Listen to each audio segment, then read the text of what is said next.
Hey, what's up, YouTube? Welcome to Play It Painted Live. Time for another live stream. We are doing the painting thing tonight. Hopefully that's good news or some relief to some of you who have been suffering through the trials and errors of me trying to do more gaming. I hope that you guys, oh, hey, what's up, Adam? Woo, first, huh? I hope that you guys are as patient as you have been there, because I do want to attempt more, and I'm hoping that it's going to get better. And I do think it has, because like last night, stop that gaming. Yeah, last night I think we were able to do a little bit of tweaks to make things fun, and hopefully technically working. Hey, what's up, Blade Wolf? Okay, so tonight we're going to work on something just totally for fun, and something I've totally wanted to work on for some time. This is Emma Frost from Night Models. Absolutely adore this model. Super difficult, I think. I think it's a super difficult model because it's white. That's all it is, just white. And so we're going to see how we do there. Let's go ahead and break out the model, and I'm going to go, at a comfortable pace. I don't think, this isn't a commission or anything like that. We might not even finish tonight. We'll just see how we go. Okay, so one looks like a three-piece model, and a little bit of cleanup here.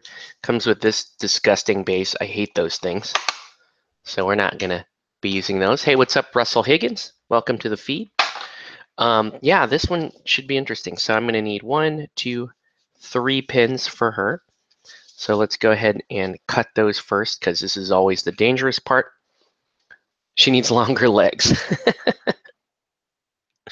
Yeah, right. This is going to be interesting because her legs are so fiddly. This is going to be like akin to pinning animated series. Take your pick from the Batman range. Animated Harley, animated Batgirl, animated Catwoman, and I've got them all. But those are really hard miniatures to work with because their feet are just so tiny.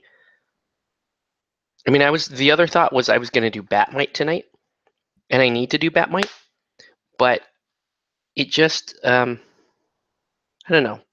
If I'm going to do Batmite's probably going to be more of a group type hangout, and that way, it's such a small model I can finish whenever. We can just sit here and chat or whatever. Let's see. I wish they could errata Lobo's rule so he can work with Batman. Yeah. Okay. So, I mean, it's not a terrible sculpt. It's the sculpt is pretty good, but look at those tiptoes. That's gonna be a little horrifying. Why game when you can paint?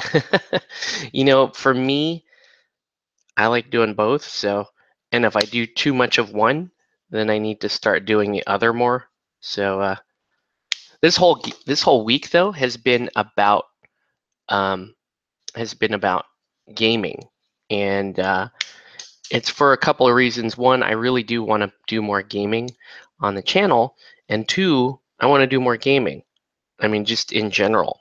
I finished that Mansions of Madness set this past week, and I looked at it, and it just made me sad. I just looked at that, and I looked at my Super Dungeon Explorer and Zombicide and Room 25 and all this other stuff that I had painted, and it just made me sad because I want to play all that stuff, but at the same time, when I have my one night a week to game, I want to play something like that I really, really like Batman or Guild Ball, or preferably both.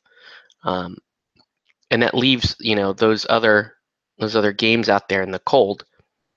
So so that's the issue there. Okay, so we're just going to file down this. We're going to figure out the basing, what we're going to do for basing in a minute here.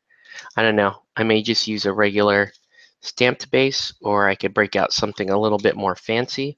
I would prefer to just use a regular stamped base because I don't know. I just want the model to kind of speak on its own.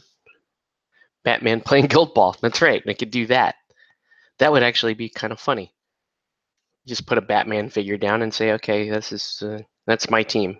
Just Batman against the entire Guild Ball team. It could happen.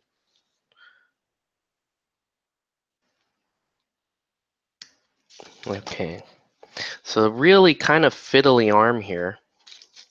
And this is hilarious to me. So you get these like, oh, let me see if I can fix my focus. Focus should, there we go. Should be able to just get good detail there. So let's see. Did one of the guys at Comic Quest talk to you about Guild Ball? He works the register. I don't know. I mean, the people at Comic Quest all kind of talked to me about stuff. I don't remember. Was it? Can you describe him? Did he have glasses? Was it one of the white kids? Was it one of the like? Was it the Filipino kid? I don't know. You gotta.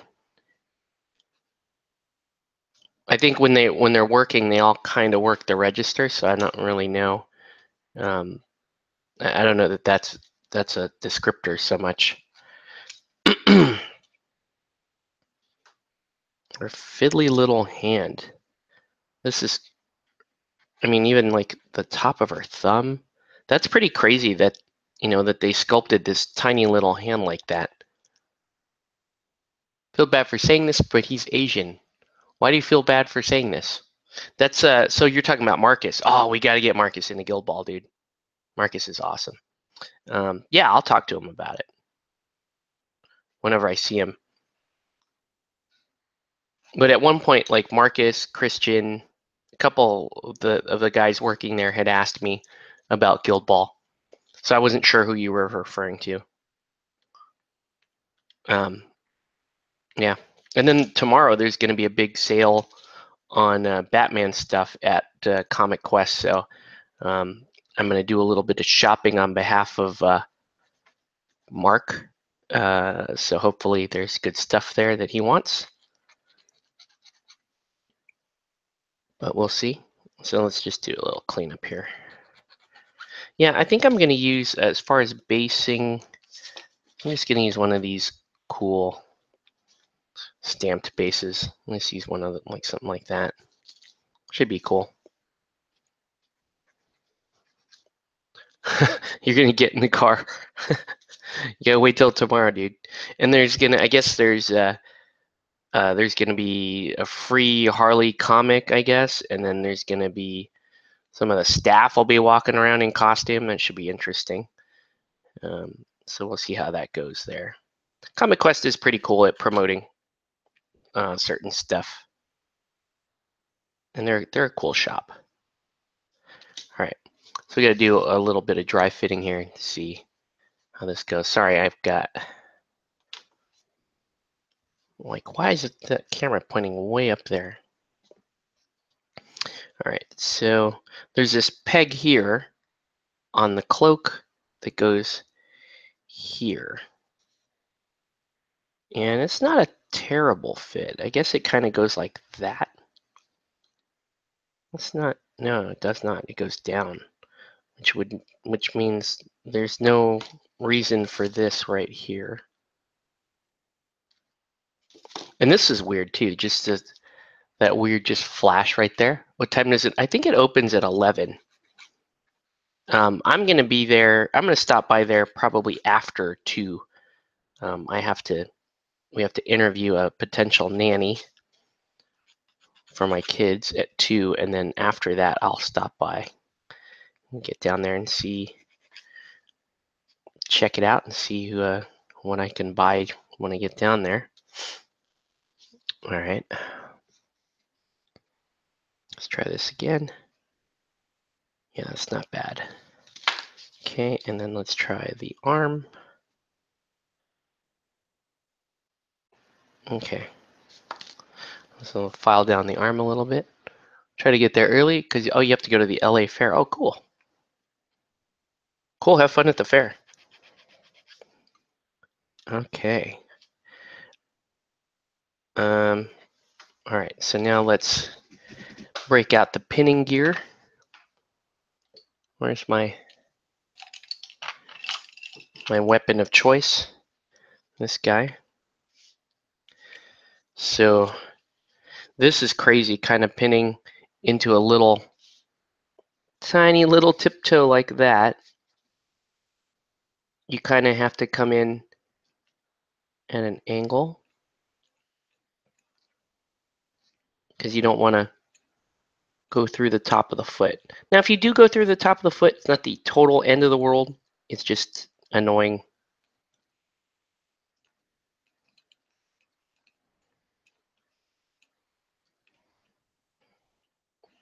As long as you have a reasonable socket there, you'll try to leave some of the stuff. You know, not so much for me because I'm at a point in Batman where I don't really need anything. It's just buying stuff that I want, that kind of thing. Oh boy. But Mark wanted stuff. Mark needs stuff, he will say. Where's my super glue? Here it is. All right. So on that little tippy toe like that, clear this out.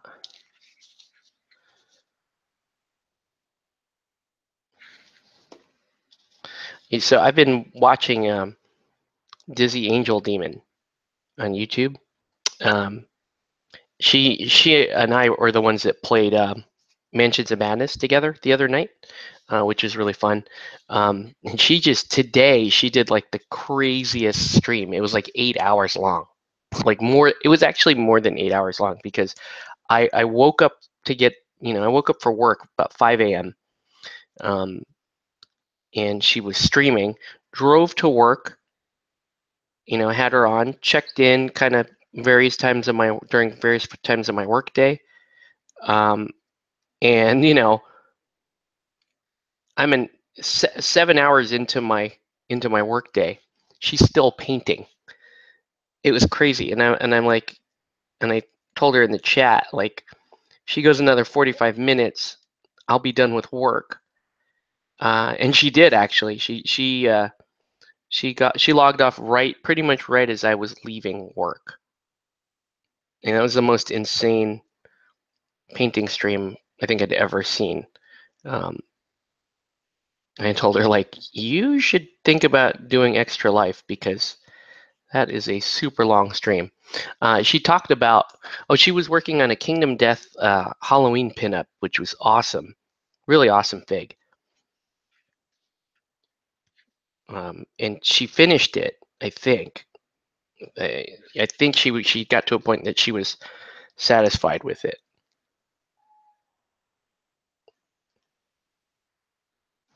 Look at that.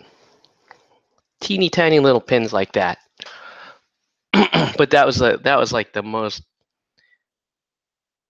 dare I say, gangsta paint streaming shit I'd seen. It was super cool. All right.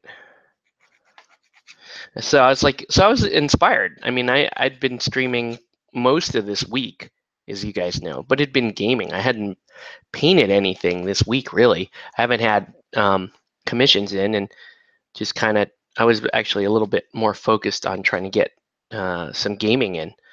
And that was really inspiring. So I saw that and I'm like, man, tonight I'm just going to work on something super fun for me. And I'll take my time and hopefully it'll turn out okay. This one's, but yeah, this one has some really interesting challenges here. One of the first challenges is obviously how fiddly this model is, and trying to pin something, this fiddly. So I'm going to run actually fairly long pin here through the cape, because this is it's not heavy like Huntress's cape heavy or Batgirl's cape heavy, but it's still, that's still a pretty sizable chunk of metal compared to this long kind of wiry frame that's trying to support it.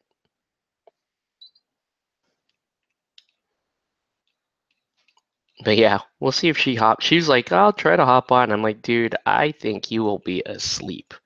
I do not think you'll be around for this. If she is, then I'll just she just does not sleep. That's the takeaway message there.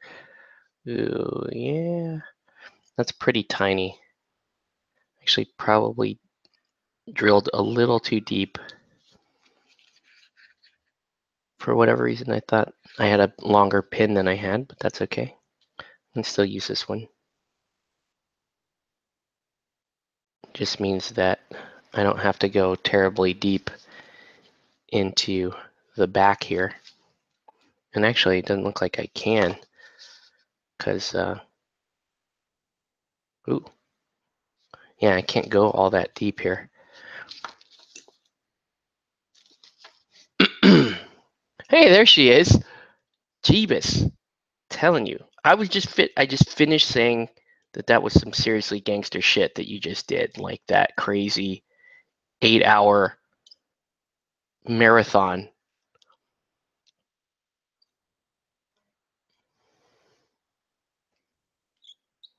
That was pretty wild. And yes, I am allowed to call that gangster. That is some gangster shit, man. Nobody streams like that. And you to top it off, you turned out a really, really sick model. It turned out really well. I'm a huge fan of orange and black, painting orange and black. I usually do um, for most of the games where I can control a color scheme, like where I have that kind of control. I'll do orange and black or yellow and black. I just love how stark that is, and I also really like that it's a really limited palette, right? Because when you're painting something that intense and you're just kind of uh, and you use black to kind of balance out how intense that yellow or that orange is, that you're pretty much stuck there. I mean, you had, I think you ended up with some violet and some red in parts, but ultimately it's a really, really tight palette, and I love that. So drill a little hole there, and I'm gonna drill here. But yeah, that was super fun. I was saying, like, you got me through my Friday because I don't know. This week has been rough. It's been a rough week. I'm just glad it's over at this point. It's been super long. Been trying to. It's been fun. Like trying to get more games streamed and all that stuff is super fun. But on the work front, it was long. Today I had a big executive shindig in my lab, which was always fun. You got to deal with your peers who are all stressed out, and then you have to deal with the executives who are actually really cool, but sometimes you got to rein them in. Like, look, dude, you're still in our lab. You still gotta. You struggled with your skin, and yeah, but I think that I didn't really see the skin part. The NMM I saw looked pretty good. I mean, that was and take this with a grain of salt because I'm definitely no expert on NMM.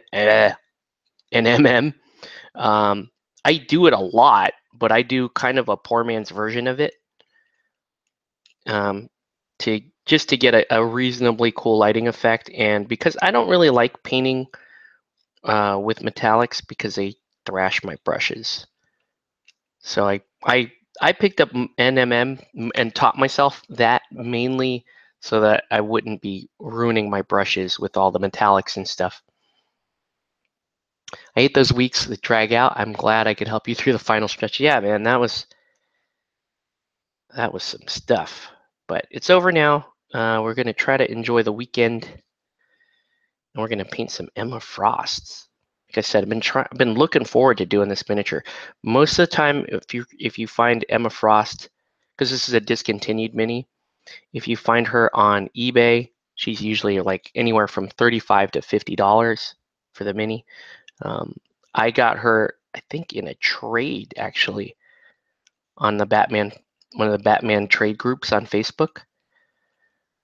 So that worked out really great. And it was funny too, because I didn't really need her. I was like, Emma Frost, sure.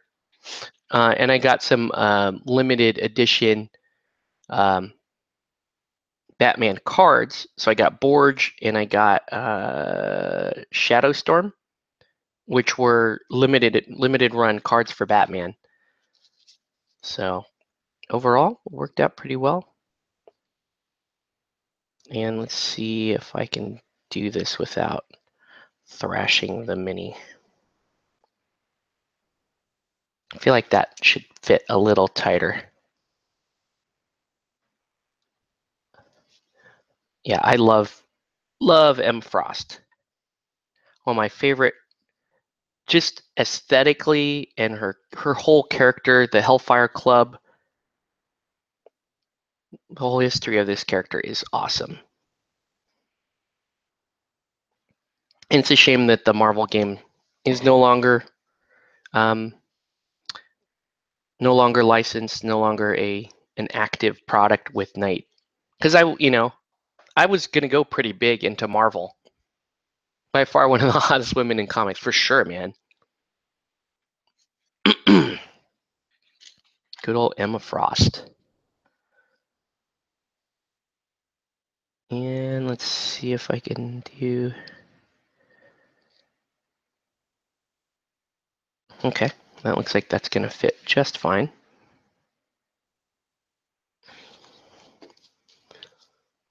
Still kind of waiting around for my friend to get Kingdom Death so I can do the pinup male druid I wanted for D&D. What happened with the licensing? Knight models. I'm not sure if. Well, I'll tell you what I suspect. According to Knight models, they say that they just kind of let the license lapse. They just let the license lapse. They made the decision that they weren't going to continue with the game, and it looks fairly benign from that standpoint. When they launched the Marvel game, I think they were expecting a bigger response than they got. I think part of what happened with the response anyway was that the first edition Batman, when it had come out, had a large hobby following, but the gaming community wasn't there because they didn't have a good, clean, translated set of rules. Yeah, maybe I can. I'm wondering if I can flub it and use this one that I ruined the other night and see if I can recycle it. I'd have to stick that there. I wonder. That's not a very good looking base anyway, and no, we're not going cheap on Emma here. But part of that too. So they let the licensing lapse, right? But should point out that Disney had really kind of taken control of a lot of the Marvel property, and so I think Knight would have had to essentially have maintain licensing from Marvel and then also obtain some sort of special permissions with Disney. And they also have to deal with the fact that WizKids actually in the US maintains the rights to distribute Marvel figurines. So there was a number of things at play there. I suspect that it's probably a combination of all of those things as to why they didn't continue with Marvel. But it's a shame because, the characters are cool, the models were cool. The Marvel game is like the DC game, so it's a reasonably good game. I still think Batman is the superior system, but yeah, I mean it had potential, I mean, if you could stack up the rule set up against, most skirmish systems out today, and it would still, be able to hold its own. It would look fairly competent as a rule set. We're going to hold this for a little bit and let our lady dry. I'm hoping I don't have to use actuator to keep this toe from lifting. Hopefully the glue there is good enough, but we'll see.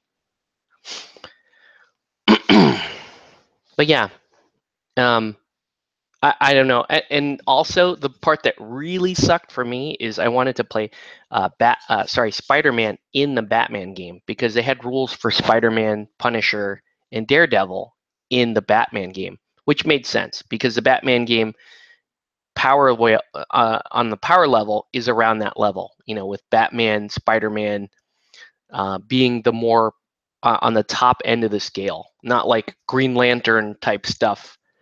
The DC game obviously scales a lot higher. As far as I know, Disney controls the movie rights and merchandising for them, but not sure other than that. Sounds complicated to deal with Marvel. It's too bad. I would have been interested in crossover games. Yeah, for sure.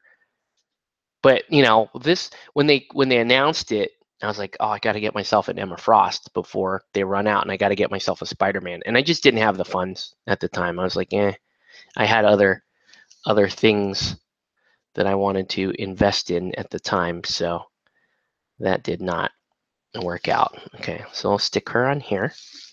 Let's go ahead and clean our airbrush. So we talked about Dizzy Stream. We talked about airbrush a little bit. I told her, hey, I use the cheapest, and you can see, look at this. Like, this is sad. This is if this were a living thing, man, you would report me to like the, what am I going to say? The Humane Society or something like that. Like, you don't treat your airbrushes like this. Well, you do when you do what I do, and they're $20 a pop. And when you break a single piece, it's cheaper to just replace the entire thing. And so that's kind of the strategy. I've had really good airbrushes in the past, and but the problem was when I used them, when I first started using them, I didn't know what the hell I was doing. So I didn't maintain them well, and the first ones would really just kind of crash and burn.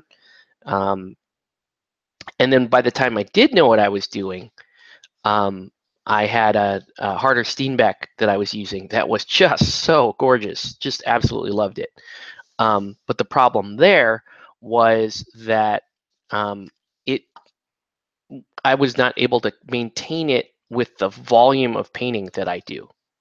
That was the issue. It's like I did so much painting that I really need a kind of a more worry-free airbrush, even if that means it's a lower quality airbrush and I just throw it in the trash when it's done. And that's kind of what you're looking at on screen right now. Where's my little spanner? This is not good. Here we go. Let's see. Jeezy made mine look shiny, but you do more than me every day. Yeah, this is just awful. Imagine if I was trying to do like a proper airbrush tutorial. That video would get like the most thumbs down ever. They're like, dude, do not do that to your airbrush. This piece, the nozzle, that'll get bent and broken every time, and that's usually like a $15 to $25 piece. So imagine, if you have a reasonable airbrush, $80 to $100, and you break that piece, which is gonna happen. It just happens. Just accept it. You're gonna pay the same price that I am, and I'm just gonna get a brand new airbrush.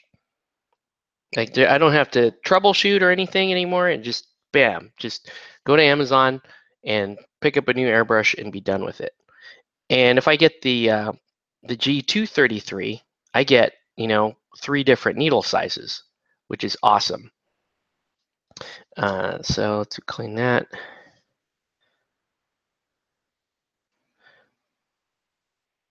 Some guys I know, like the best way to do it, if you have a really nice airbrush, then you're going to want to get like an ultrasonic cleaner or something like that to make sure that it's super clean all the time. And then you got this deal here. You get stuff that collects behind the cap. See, after each session, you Windex and then steam wash it, which is cool. I used to use a lot of Windex and that kind of stuff and denatured alcohol. The problem with some of that stuff is that it will start to wear the seals, and your seals will start to crack and stuff like that. Eventually, as long as you don't overdo it, you're gonna be fine most of the time. But as you can see, all I do with this one, I don't clean this with anything but water. Like that's all, and you can see it barely at that. Not much water going on here. But this particular airbrush has been with me for like almost a year. In fact, maybe more. I think I had this airbrush when I moved into this house, and I've been in this house for only about a year now. So we got that. Okay, and we'll put this together. Yeah, this is some serious airbrush abuse, man. But once this thing goes, it goes. I throw it in the trash and it's all done. And I even have, because they're so cheap, I just keep 2 airbrushes. This is the 0.2 that I run, and this is the 0.3. Most of your like priming work and that kind of stuff, you're going to do the 0.3, and then your finer detail, you could do 0.2.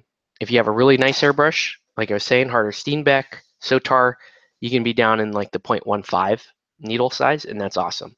So anyway, let's kick this on. Well, I say your model is badass over mine.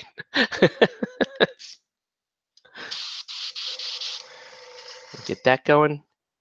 I need some gloves. Some gloves. Ooh, running low on gloves. Good to know. You got an Iwata? Nice. Iwata's really nice airbrushes too, and they're pretty good value.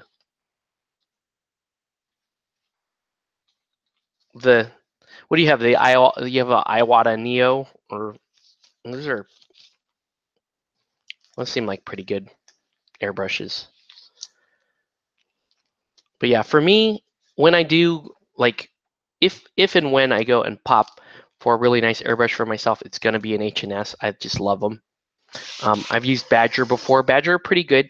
A little issue I have with Badger is their fittings aren't standard with pretty much every other airbrush. You kind of have to have a different line for your water and that kind of thing. I'm gonna back us out. We're like way close.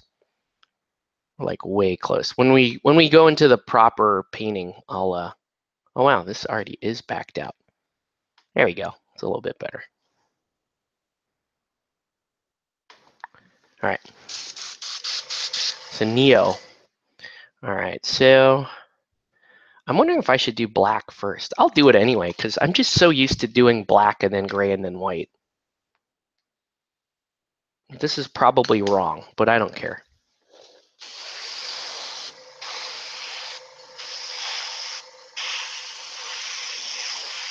You can hear a little bit of a clog in my airbrush.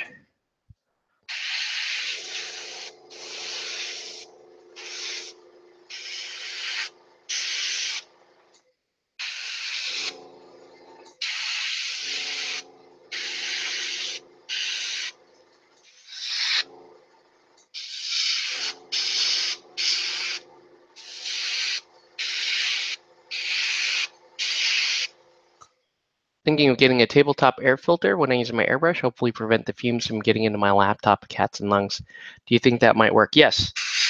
We'll talk about that in just a second, actually. When I'm done priming,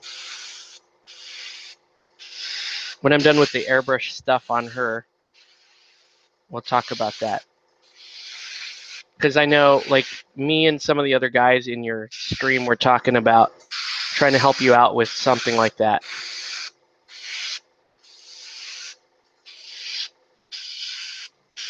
The guys in your chat are hilarious. And they're super nice.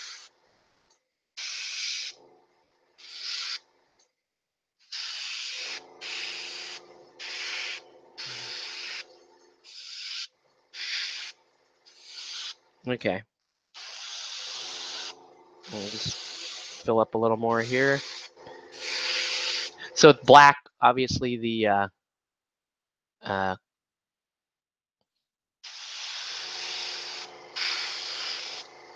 my emphasis is trying to get all the crevices, more so than actually covering the model. I just need to get all the undersides. All right, pretty good. Let's let that dry for just a second. I was like, I'm so used to like being restrained when I get up like from the table, but I got these sweet wireless headset. I need to get a second one actually, so that when we're playing Guild Ball, that kind of stuff, that I do have two headsets, but one of them has a cord. I think it would be better for both players if I ran two cordless. Just get a little air on her before I go to gray.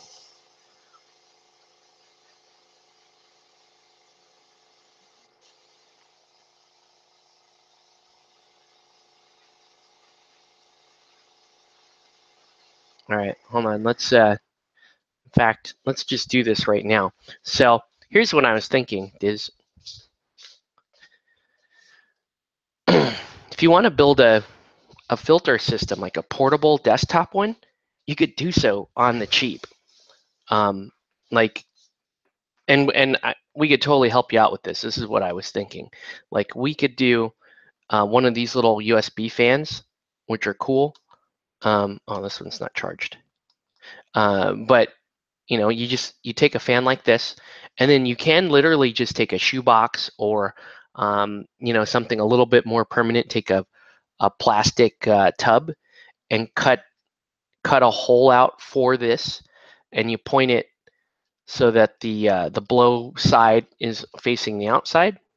And then you can also stick you just stick a little filter on it, and that's all you really need. And you could do it super cheap. So I was thinking about doing something like that. For me, it's easy. It's easier for me. Like, I can just, because I have a window right here, I just prop this in the window and just point it out, and it does just fine. These little fans actually pull a lot more air than you'd think.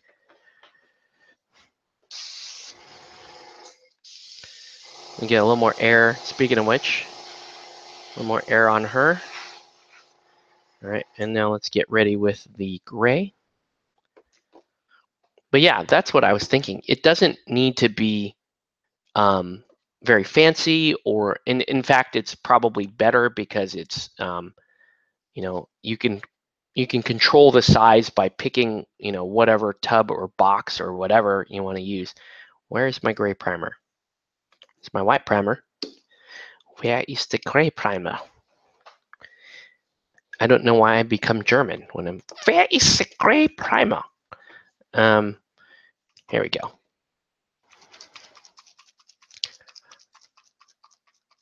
Okay, it sounds. My windows are just about ceiling height since I'm in a basement. Oh, okay. But yeah, that's really all you have to do. You might check out the painting clinic. He has a cool video on a do-it-yourself desktop spray booth. But then, or alternately, we can just buy a prefab one for you. You got your fans and are really cool about that. I could chip in a little bit towards that myself, because that would be cool.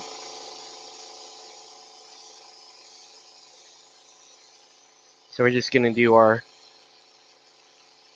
Zenithal Prime. I'm gonna slowly build up this gray.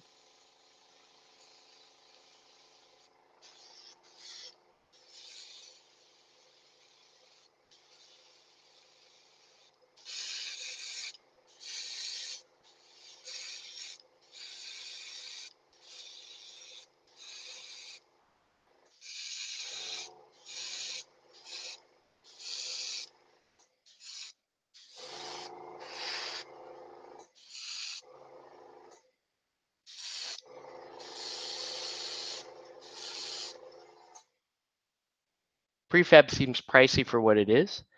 Yes and no. I mean, it's yeah, you could do it on the cheap, but if you just really, my adage is time is money. And so if you're going to spend hours cutting a hole in the thing and trying to make one kind of jimmy one to work, you might as well just buy a prefab.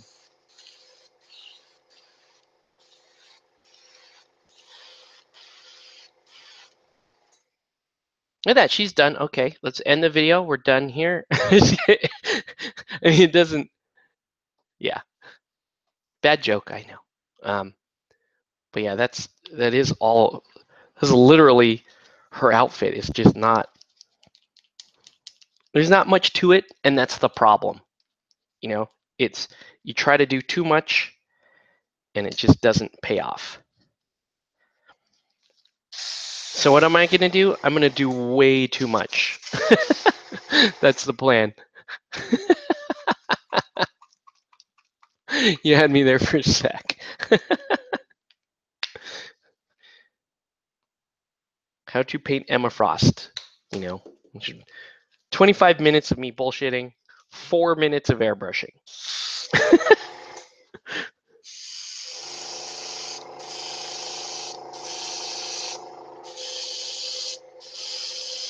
So just a little bit of white here.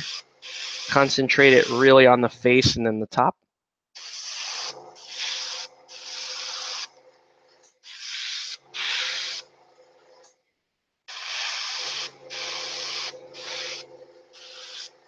And for this model, I don't really have to switch to the 0.2.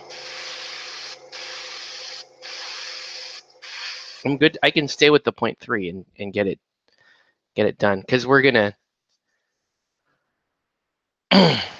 taking a note from me, overwork the hell out of her.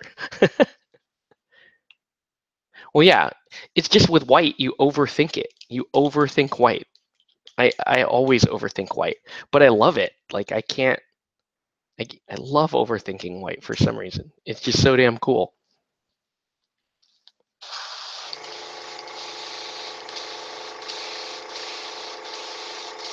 It's like one of my favorite, white, orange, yellow, all those colors that most people complain about. I love those colors because, when I first started playing miniature games, I would always end up picking the armies that were like whites and yellows and stuff. And back then, no one taught you how to do anything. So, the only way most people knew how to treat white was to just paint white over and over and over again and try not to kill yourself.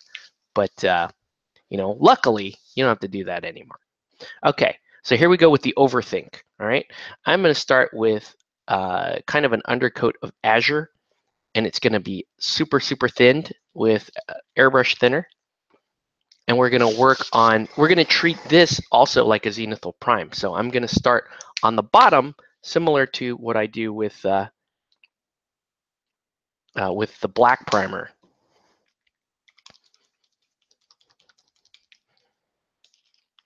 And this is going to be really thin going through so that it's, I'm actually, you know what? I'm even going to add a little bit of glaze medium to this just to make sure that it's not, the goal here is you don't want a solid coat of azure blue. You want to be able to see the zenithal prime through it. Okay. All right. And again, I'm going to concentrate down here, like towards the bottom of the model.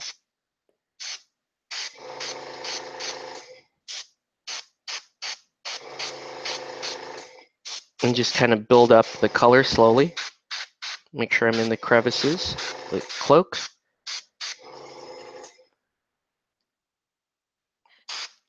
Somebody messaged me.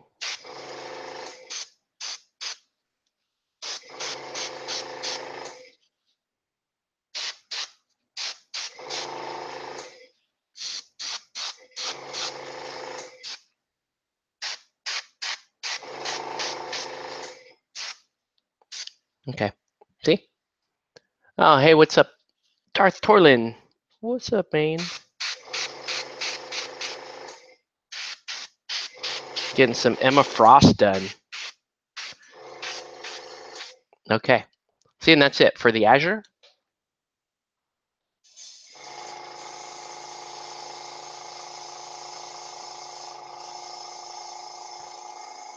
I'm just gonna clear that color out.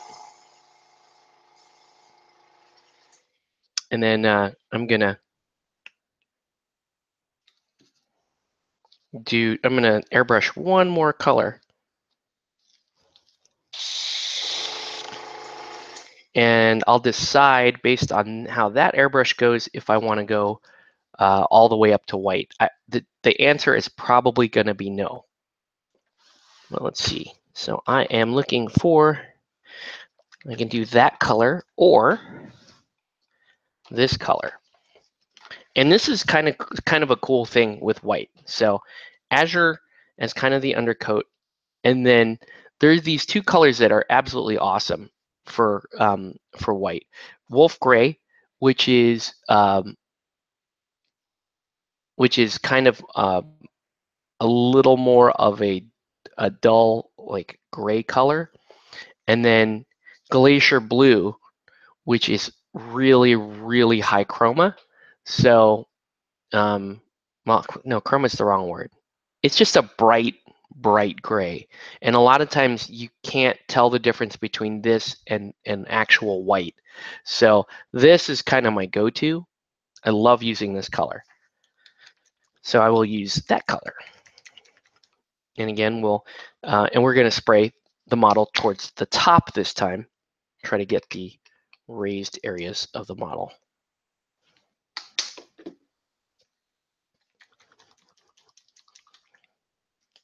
But yeah, oh man, the main question for me is, what am I going to do with this model once it's done? Am I just going to use it, proxy it for something that I like, or should I just raffle it as part of my extra life? I don't know. We'll see.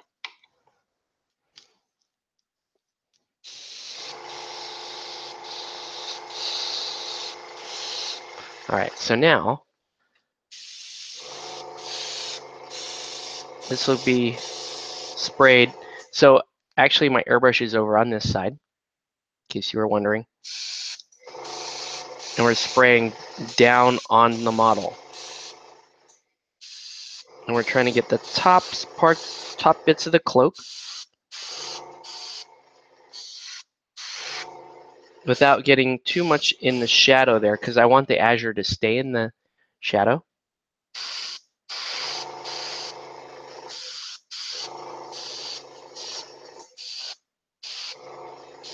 And I want to get the tops of the thigh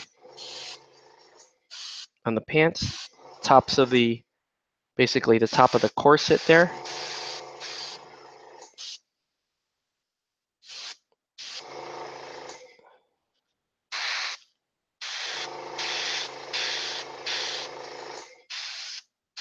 And I've got a really good transition there with the cloak. See that? That's what we want. That is what we want. So cool. Okay. Pretty happy with that.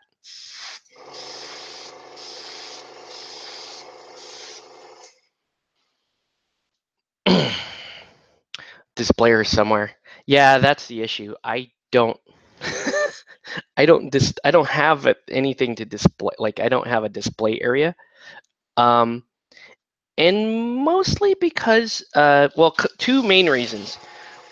The one main reason is that I don't actually paint a whole lot of stuff that I don't game with. There's just not a whole lot of that. The second reason is that with my little boys, they'll wreck everything.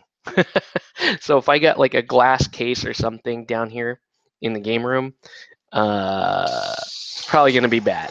So I have to, for the most part, I have to keep the models in their foam cases so the little boys don't mess with it. Okay, cool. Let's go ahead and call that for airbrushing. We're gonna let her, oh, I should, I'll hand paint the base, it's fine. A lot of times I'll get the first paint down on the base, but it's really not a big deal. Let's put my pitting stuff away, and then we're gonna start to select some colors for this.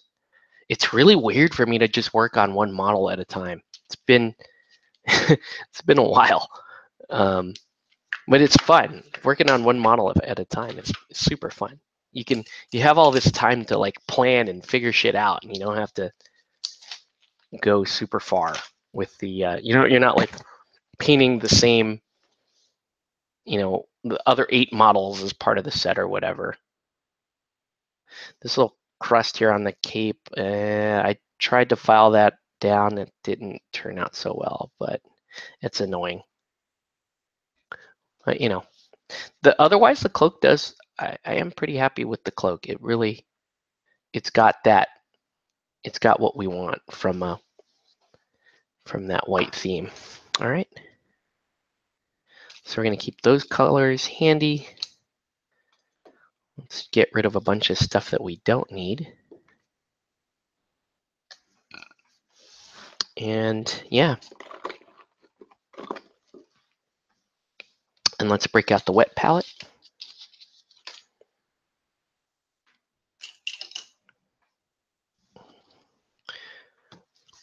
I saw that you had done, I'm talking to Dizzy.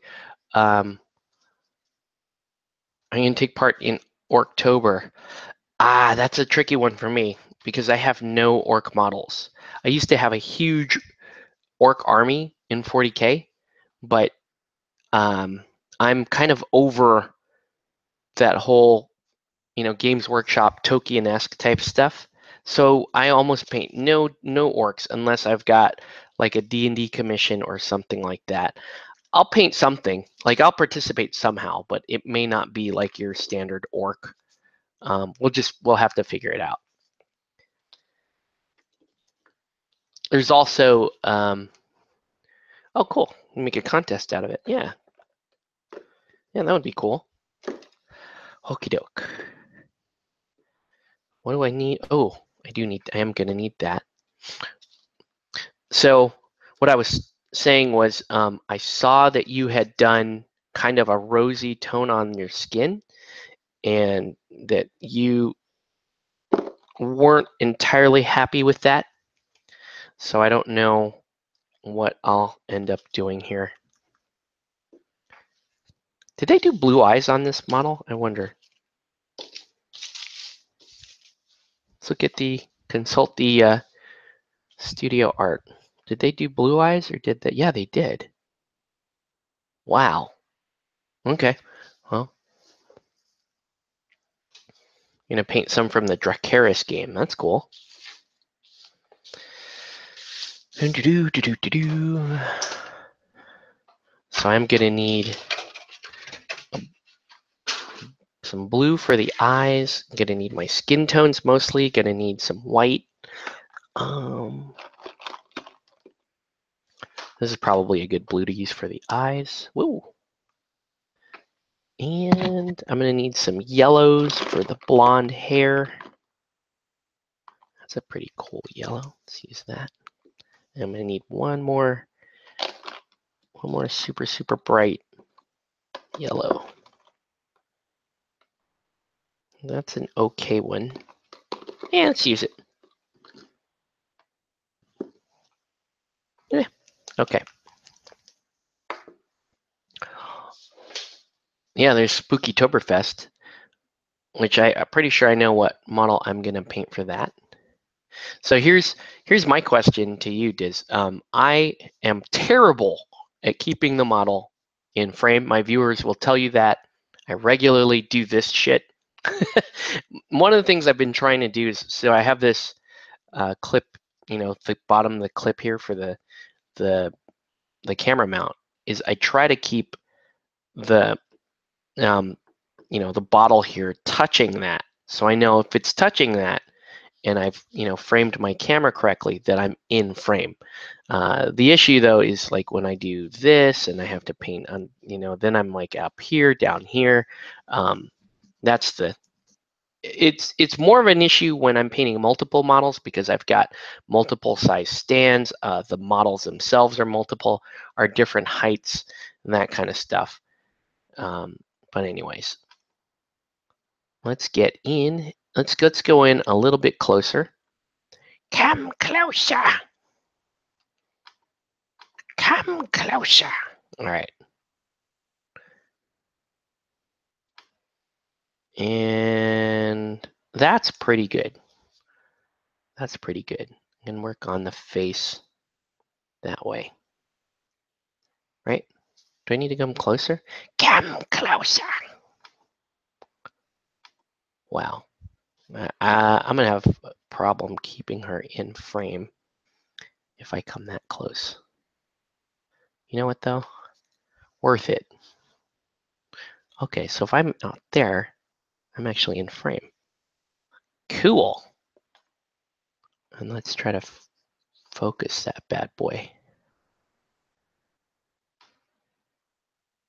Whoop. Pretty good. Okay. I think that it's a good idea to stay in frame. Yes. Profound advice, miss. Very, very profound. That was good stuff.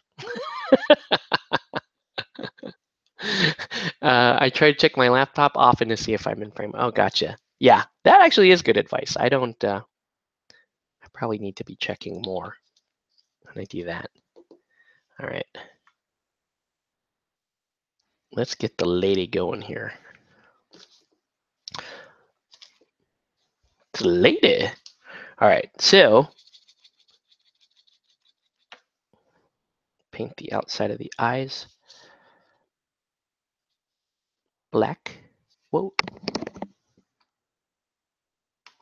There we go.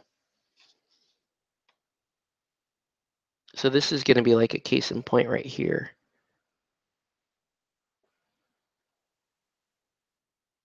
Because often you might be, to dot an eye or whatever, you often have to turn it over, and now I'm like way out of frame to get the other eye.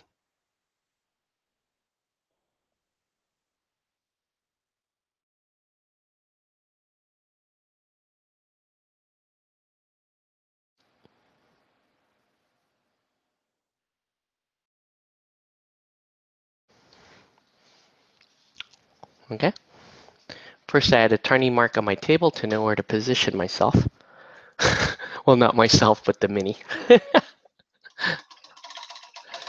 All right. And then let's do a little bit of white here. Dragon white.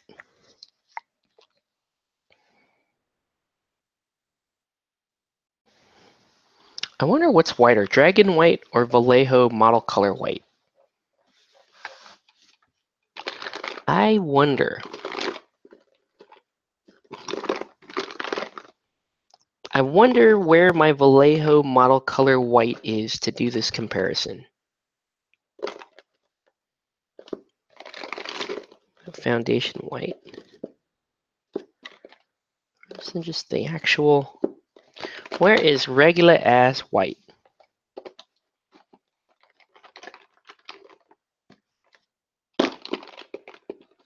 Maybe I don't have it. Maybe I ran out. It's possible. There's another foundation white. Here's dead white. I tried dead white. Dead white might be kind of good, actually. Let's try that. Yeah, let's try dead white. Is dead white whiter? Yeah, it looks whiter than dragon white. Oh, it's whiter. Okay, cool. So I will go with dead white.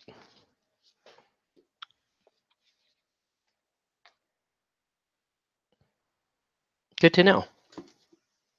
Dead white from Vallejo Game Color whiter than Reaper's Dragon White?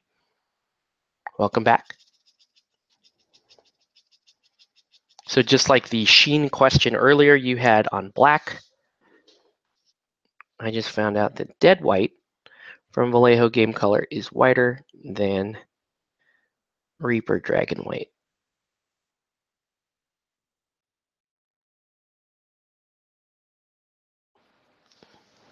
And it's not really doing the orbit here.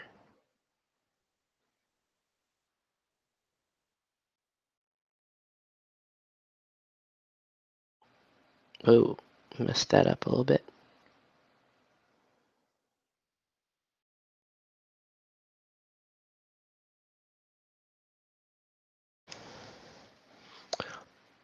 You don't have either of those whites. Okay, so it might not be relevant to you, but I learned it. I learned a thing.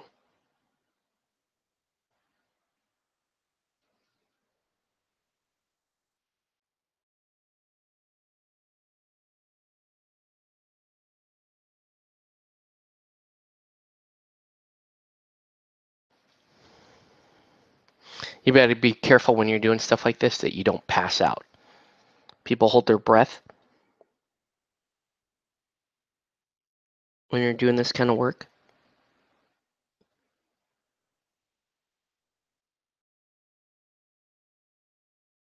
I don't know that that helps any, really. We'll see. Okay. That's not bad. I need to kind of reframe, recut some of the eye here.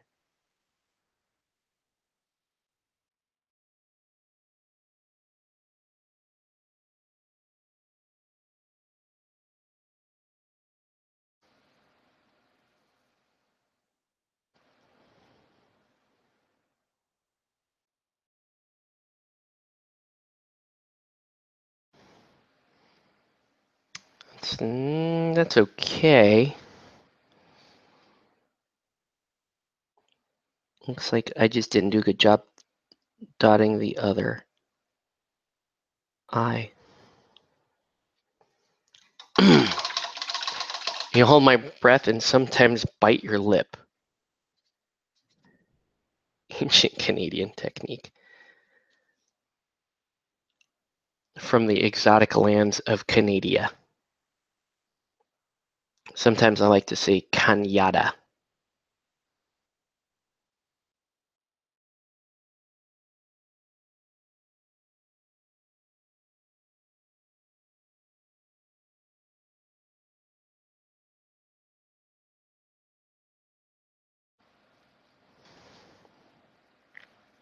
Not getting enough white on that particular eye. I'm gonna have to flip her.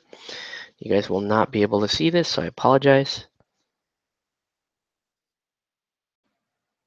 And that's part of the struggle.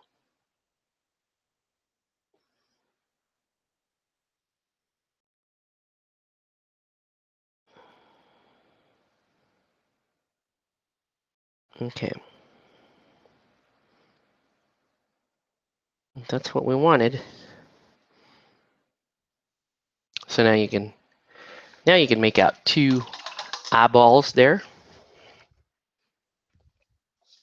All right, and now let's do the blue. Let's see if you can actually see the blue.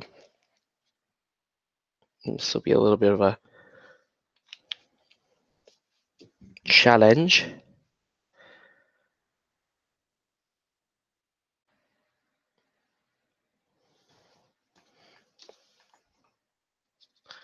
This knight does tend to make small, teeny tiny little eyeballs. I think Kingdom Death, though, their miniatures have smaller eyes.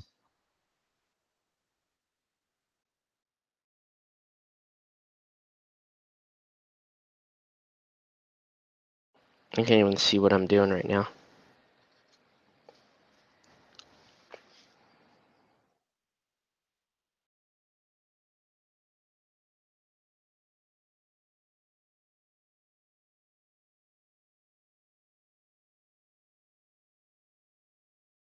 I don't know if that's going to work or not. We'll see. They were super tiny. I believe it.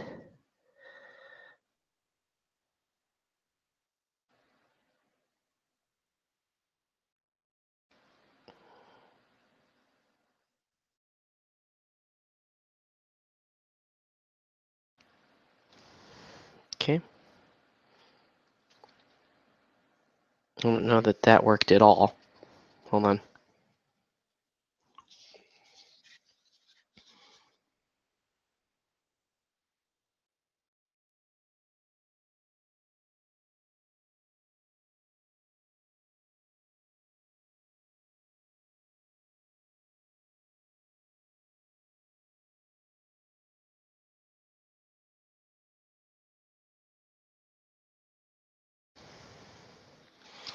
So eyeballs are way too big right now. That's okay. You might put the magnifying lens back on my desktop lamp. Yeah. I've never painted with the magnifying lens. I don't know if I can do that. I think it takes a little bit extra coordination to make sure you're doing that right. I see tons of people doing it. I'm like, I can't do that. All right. Let's so now let's cut around the eyes. Make them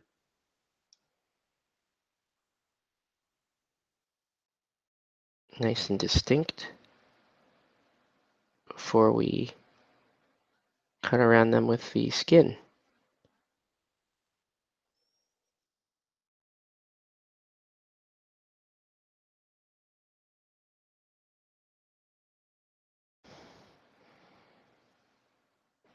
Yeah, just not getting enough definition on this other eye right here.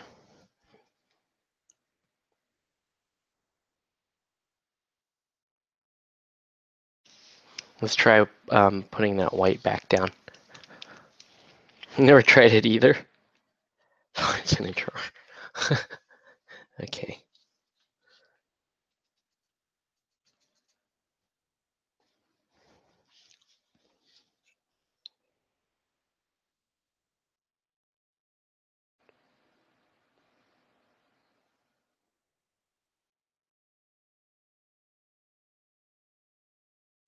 Man.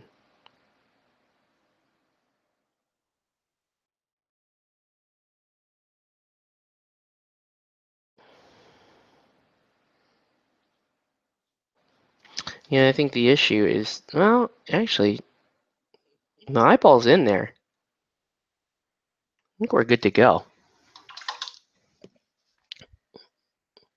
I'll find out once we start framing the face. I'll find out how good of a job I did. I just don't feel like the blue popped at all. Hold on. On one eye, the other eye looks okay. This eye doesn't look like it did really anything. I know I'm like all over the place right now, but I'm trying to get this correct. Then I swear I will try to keep things back in frame. But right now, it looks like I'm going to have to.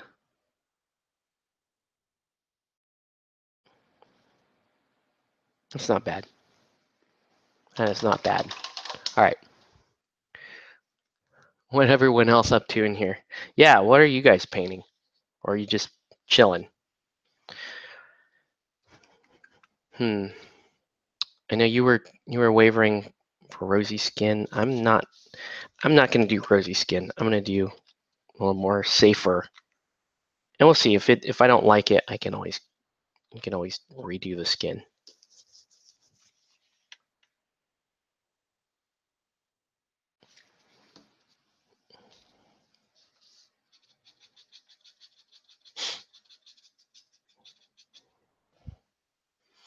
Don't all speak out at once, guys.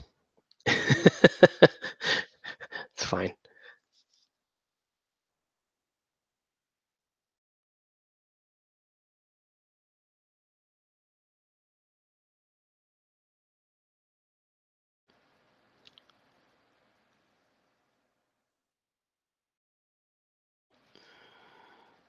So before your stream had ended,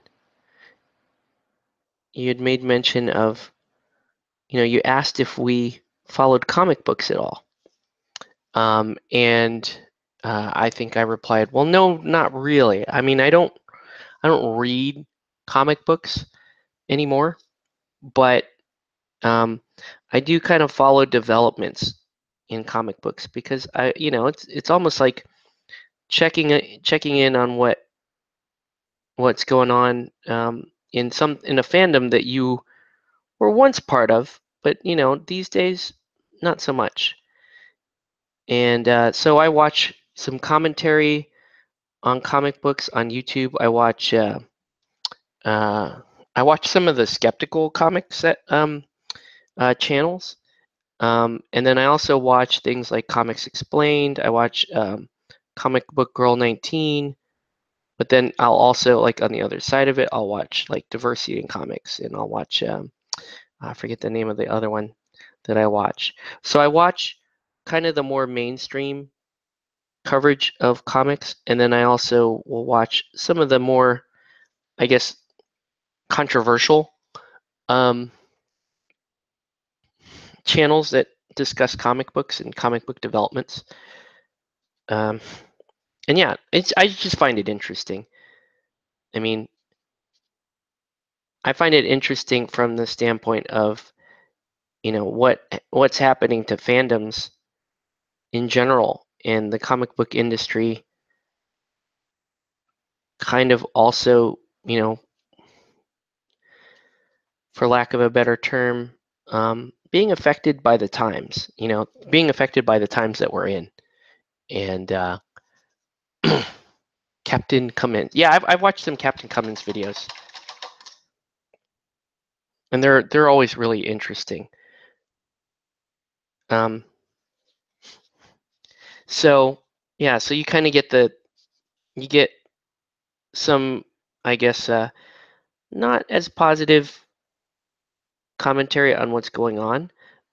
But the reason why I think I pay attention to it is because I can tell, at least my impression of, some of these more skeptical voices in comics, my impression of them is that, regardless of whether or not I agree with them or like them or whatever,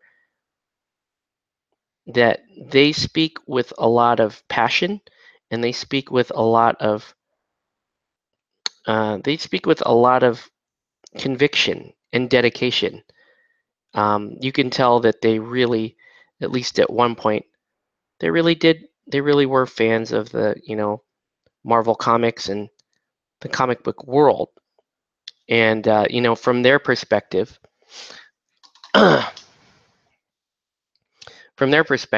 comics are um, kind of a battleground. It's kind of a political battleground, like a lot of other popular entertainment is these days. And um, one of the best theories I've heard about that is that you have these different forces, these different factions that um, may not have intended to do so, but for whatever reason are pushing um, for common cause.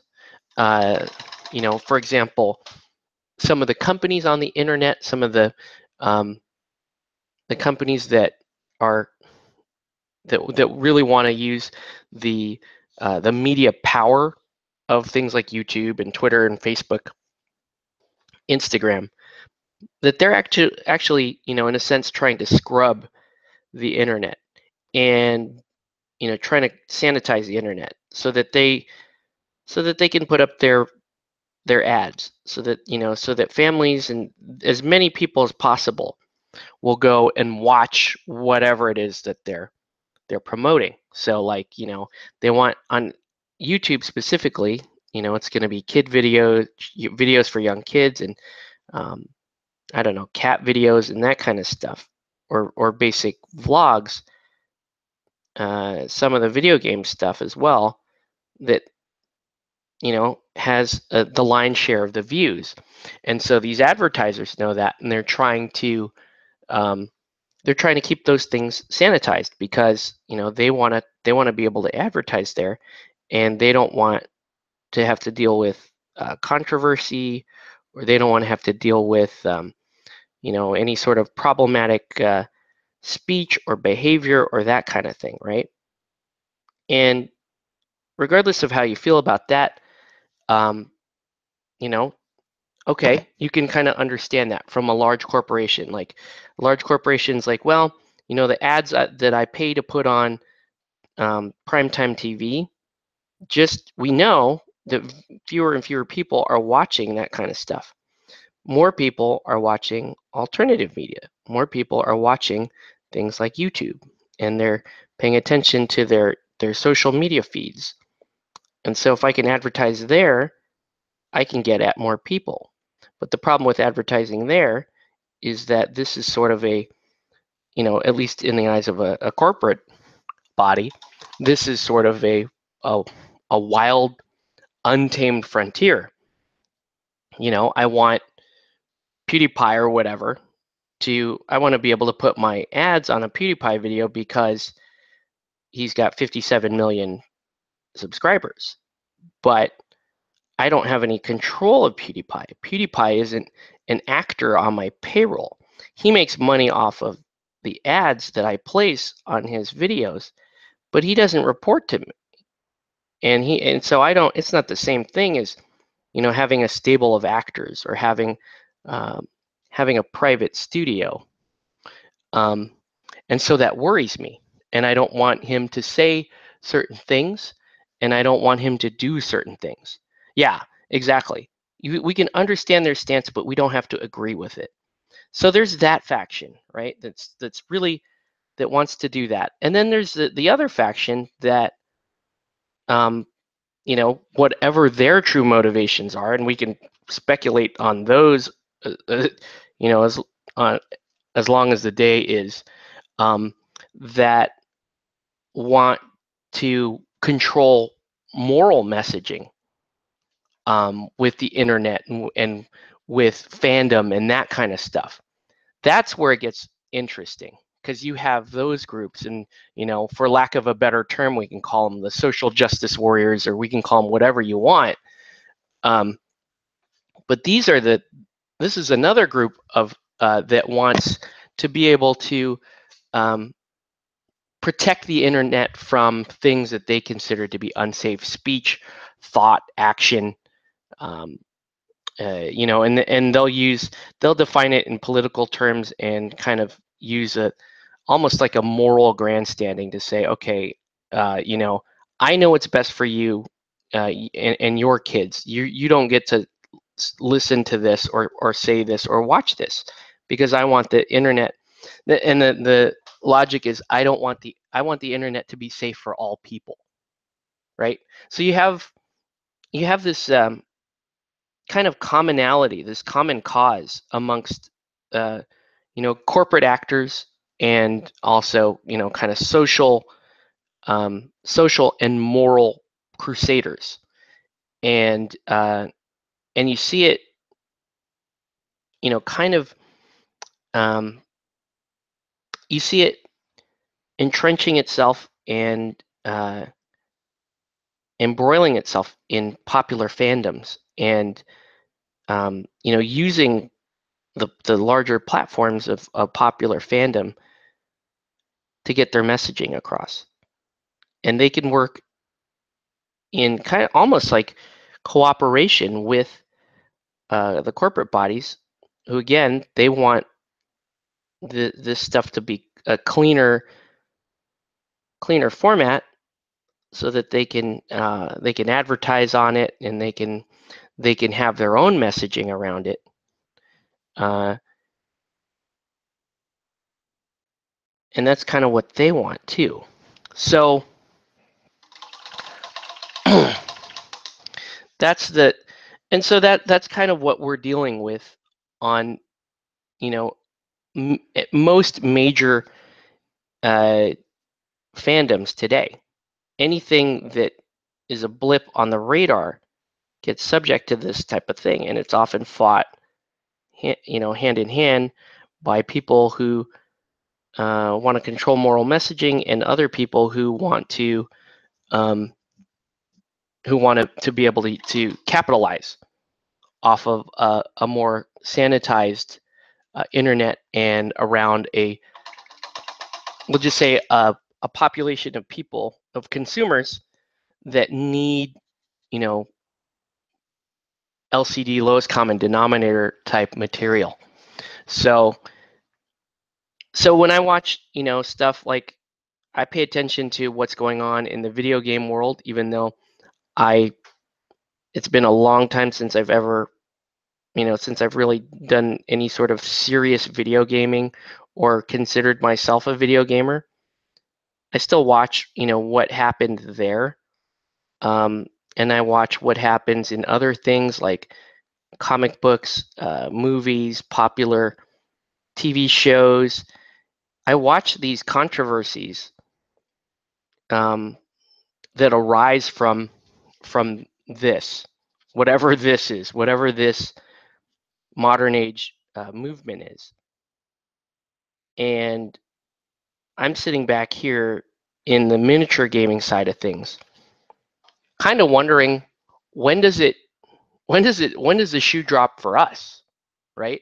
If you're going to apply the same sort of the modern moral filter to what we're doing here, there's it's very easy to come in and start attacking this. I love Relic Knights. I love Soda Pop miniatures. I love stuff like this.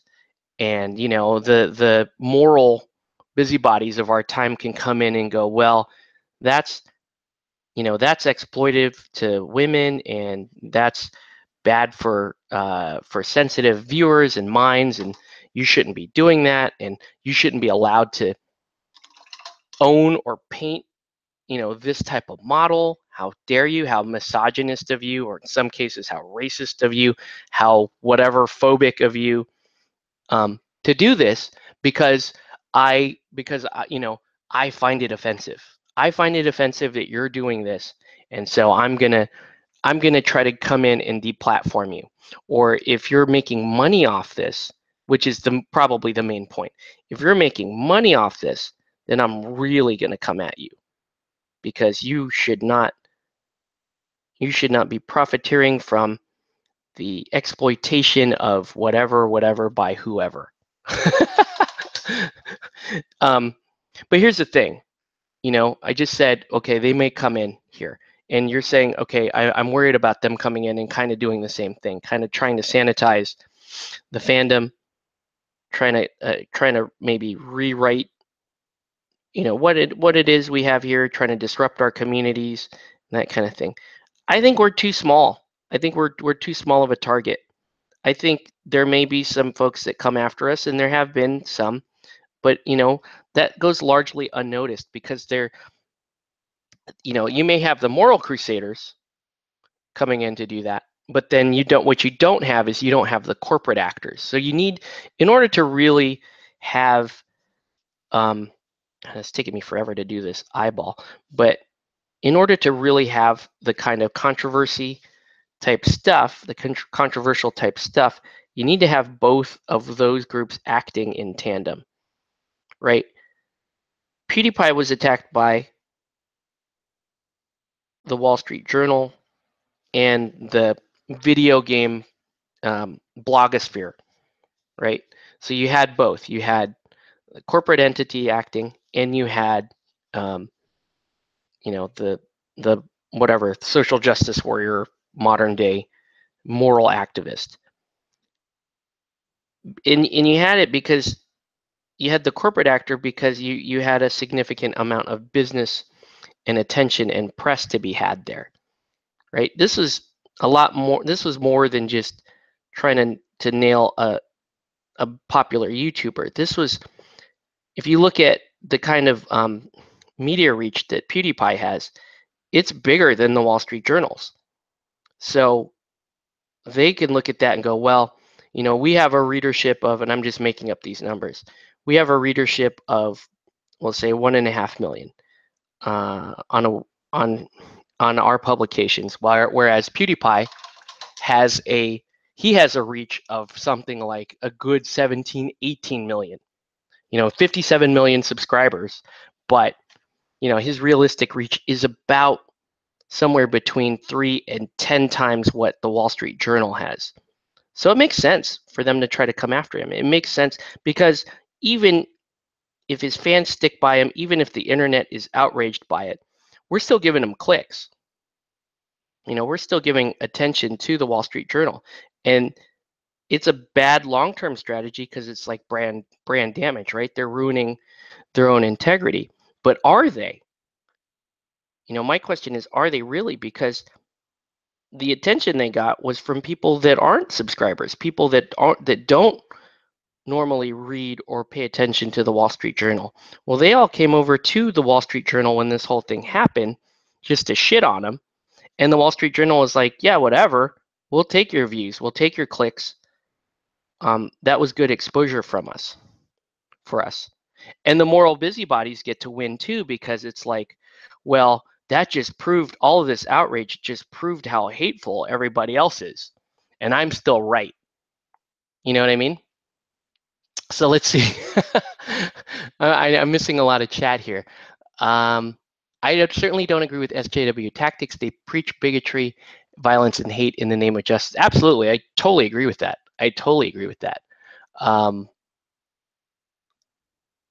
We did have PETA versus 40K a few months ago with the minis with sculpted fur. Yes, that was a thing.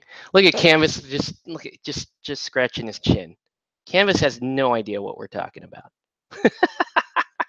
But yeah, I mean, that's ultimately what you need. You need to have a corporate actor. You need to have, and you need to have enough like moral busybodies that that see something. Now, I'm going to play devil's advocate here because I'm going to play the role of the naive. Well, okay, whatever. I'm just going to, let's just say, because I saw this. Several years ago in the miniature wargaming community, right? And it comes up all the time. With people in miniature gaming, and I guess I could kind of understand where they're coming from. So let's put yourself. You're in the, you're a young man, whatever, 19 to 24, and your idea of fun, which is my idea of fun, is to go to your hobby store, your week by week, and go and play your game. You go and play your miniature war game or your skirmish game or whatever, and you paint your miniatures and you hang out with people. And well, you're a single guy, and you're like, you kind of and you see the girls come in there, but they always come in with their boyfriends. They're usually on their boyfriend's arm, and they're not quote unquote that into it, or some of them are there and kind of annoyed that they're there looking at little plastic soldiers. They would rather be doing something else. And so you bounce the question around. Well, what is it about us? Why can't we get girls to come in and why can't we get girls to come in here and like 40K? Why can't we get more girls?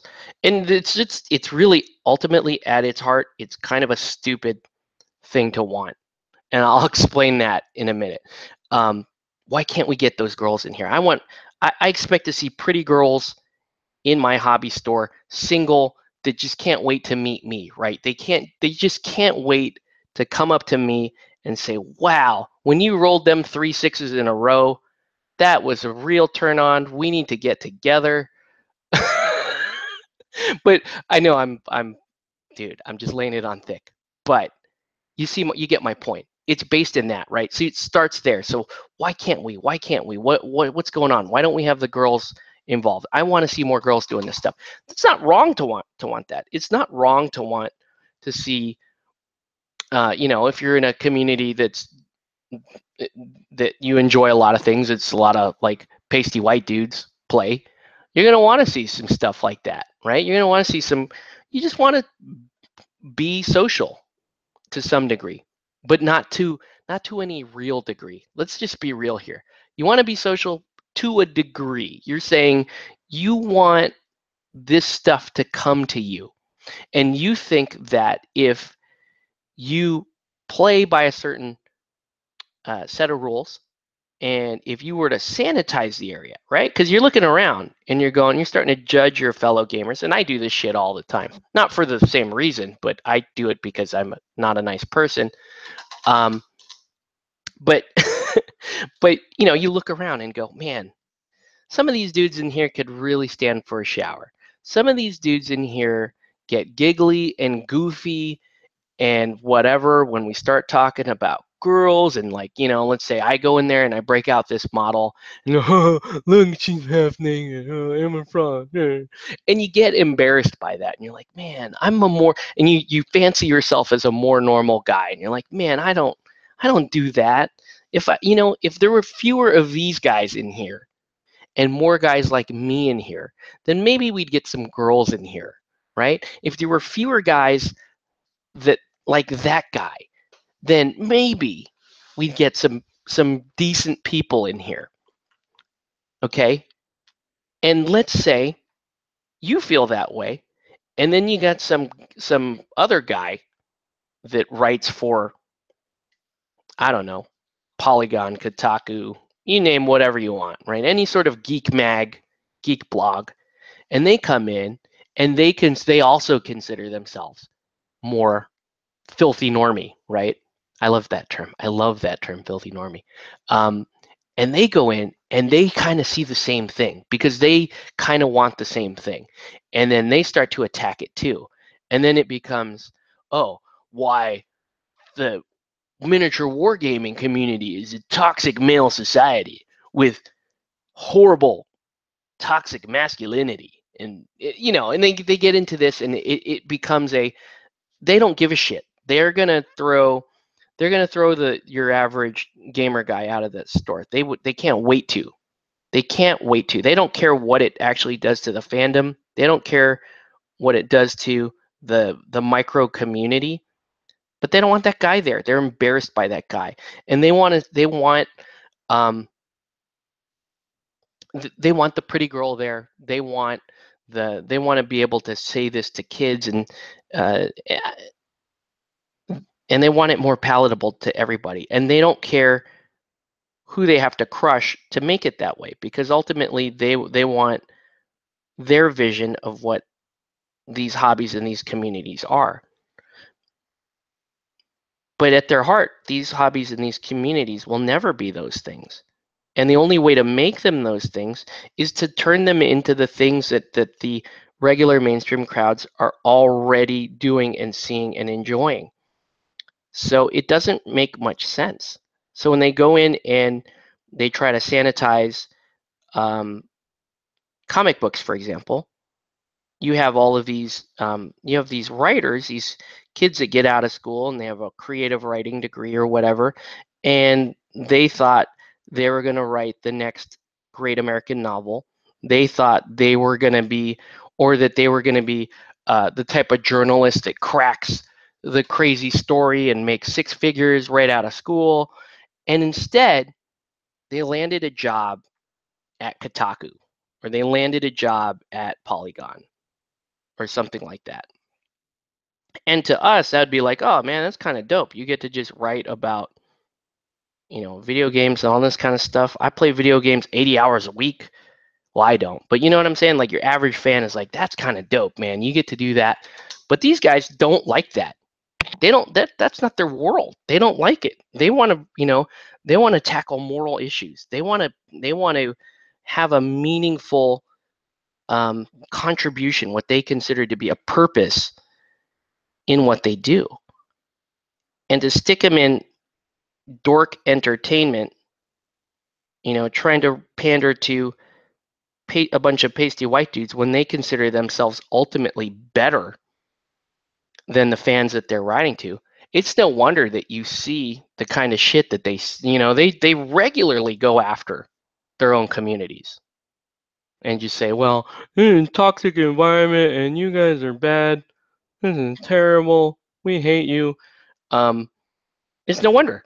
No wonder you see that because you're getting the perspective from a quote unquote intellectual that's coming from the outside of the fandom ultimately.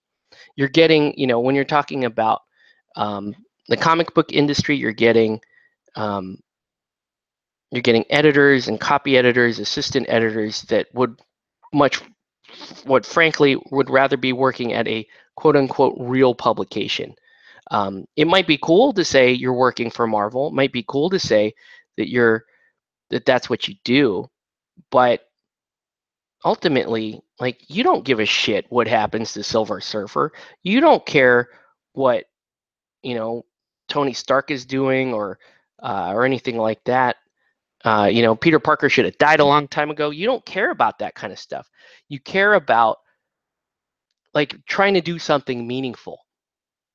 And so your focus is, well, I'm gonna do this moral crusading through the comic book, and I'm gonna turn this, leisurely, insignificant, in your own mind, insignificant job or post into something that means something to me. And the shitty part about that is you're turning something that means something to you by ruining something that meant something to somebody else. Um, the other side of that, though, is, I mean, who's to blame there?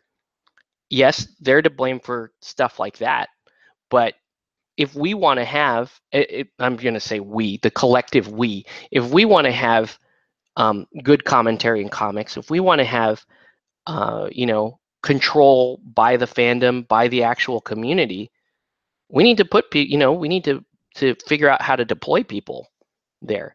If we're, for example, and I don't think the miniature gaming community doesn't suffer that problem so much because we just don't attract many outsiders. We just don't attract that kind of thing. There aren't like openings at Beast of War where they're looking for, Columbia University grads to do their writing for them. They're not looking for that. They're looking for, okay, well, you had some retail experience selling miniatures to people, and you do okay in front of a camera.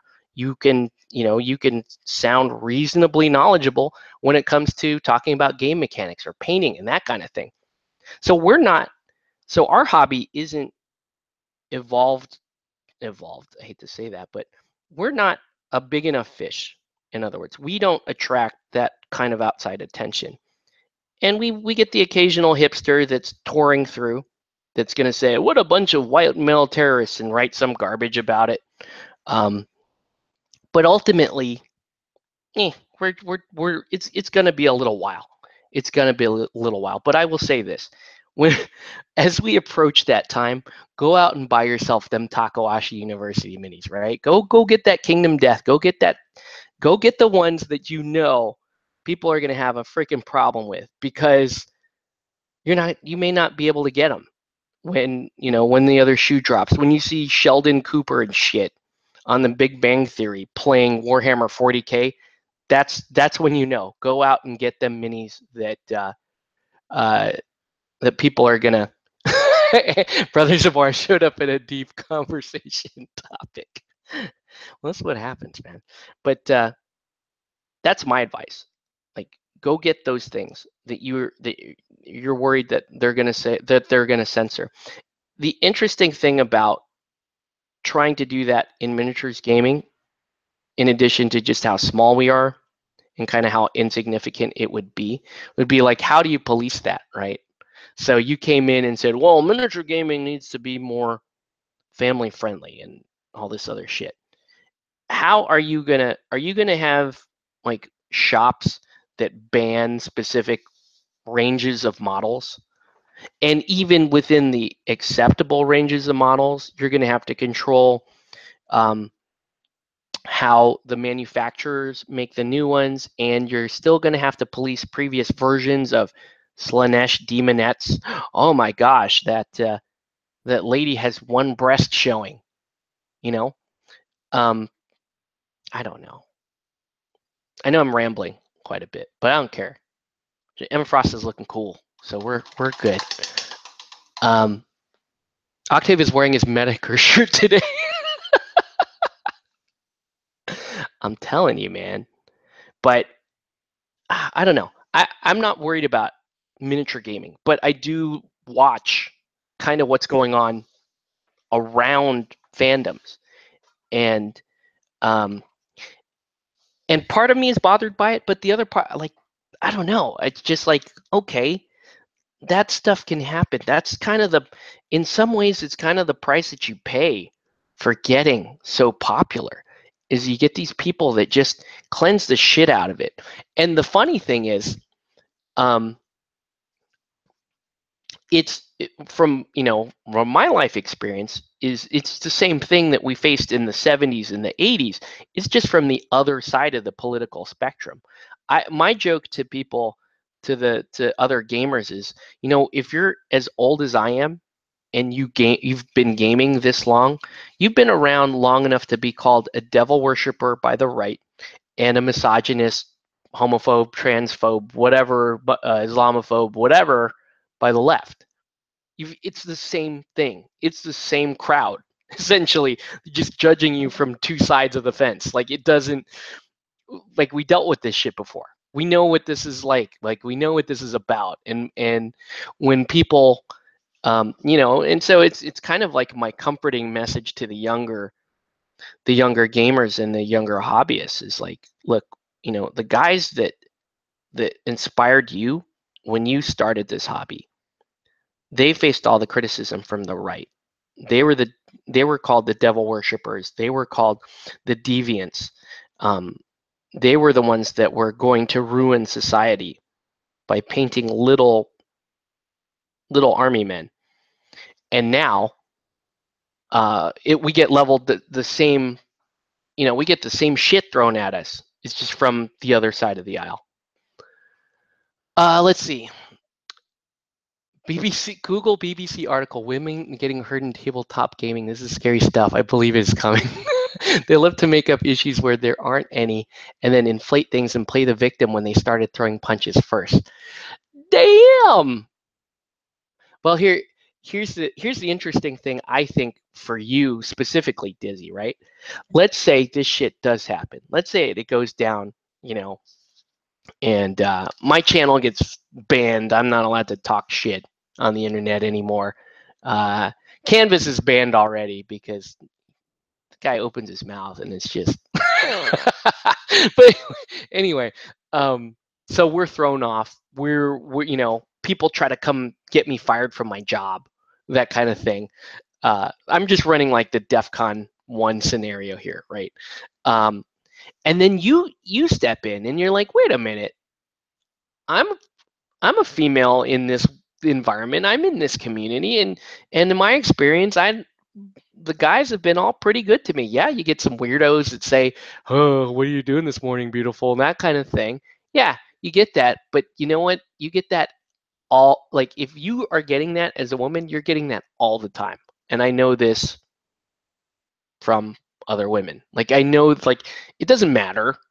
It's not, if you have a creeper guy that's coming up to you and saying stupid shit like that or getting inappropriate with you, that's a stupid guy, no matter what specific community you decide to attach him to. You go to anything, you get in any situation where you get some weird, smarmy, creepy dudes. It could be at a construction site. It could be at a bar. It could be at a comic book shop. It could be at a gaming store. It doesn't matter. There's some weird fucking dudes out there. That's all there is to it. And I'm not trying to give these guys excuses, but to say that it's the hobby that's at fault, that it's the hobby's responsibility to get rid of these dudes, that's shitty, because you're gonna say it's the hobby's responsibility to police this kind of stuff. And meanwhile, what it's really gonna do is it's gonna put people at each other's throats. It's, you can, if you're part of the Board Game Geek Facebook community, you see it almost every day there. You see it nearly every day. And then so Dizzy's going to come up and say, look, these are my experiences, and they've been overwhelmingly positive. People have come up and, they've done this for me, or they helped me out here. And, I played some shitty game with Octave on the internet the other night. Like, you're going to come forward with legitimate experiences, and they're going to basically just wipe you out. They're going to basically say, no, she doesn't exist. We don't, no, we don't need to hear from her. She's got internalized misogyny, some shit like that. That's the shitty part. Okay, that's where this whole thing gets really shitty, because it's like they came in, that they sailed in on they rode in on the I'm gonna make this better for women, minorities, trans, whatever. They rode in on that horse, and the minute you speak up and say, well, no, that's not my experience, and please stop talking for me, they're going to try to shut you down. That's the shitty part.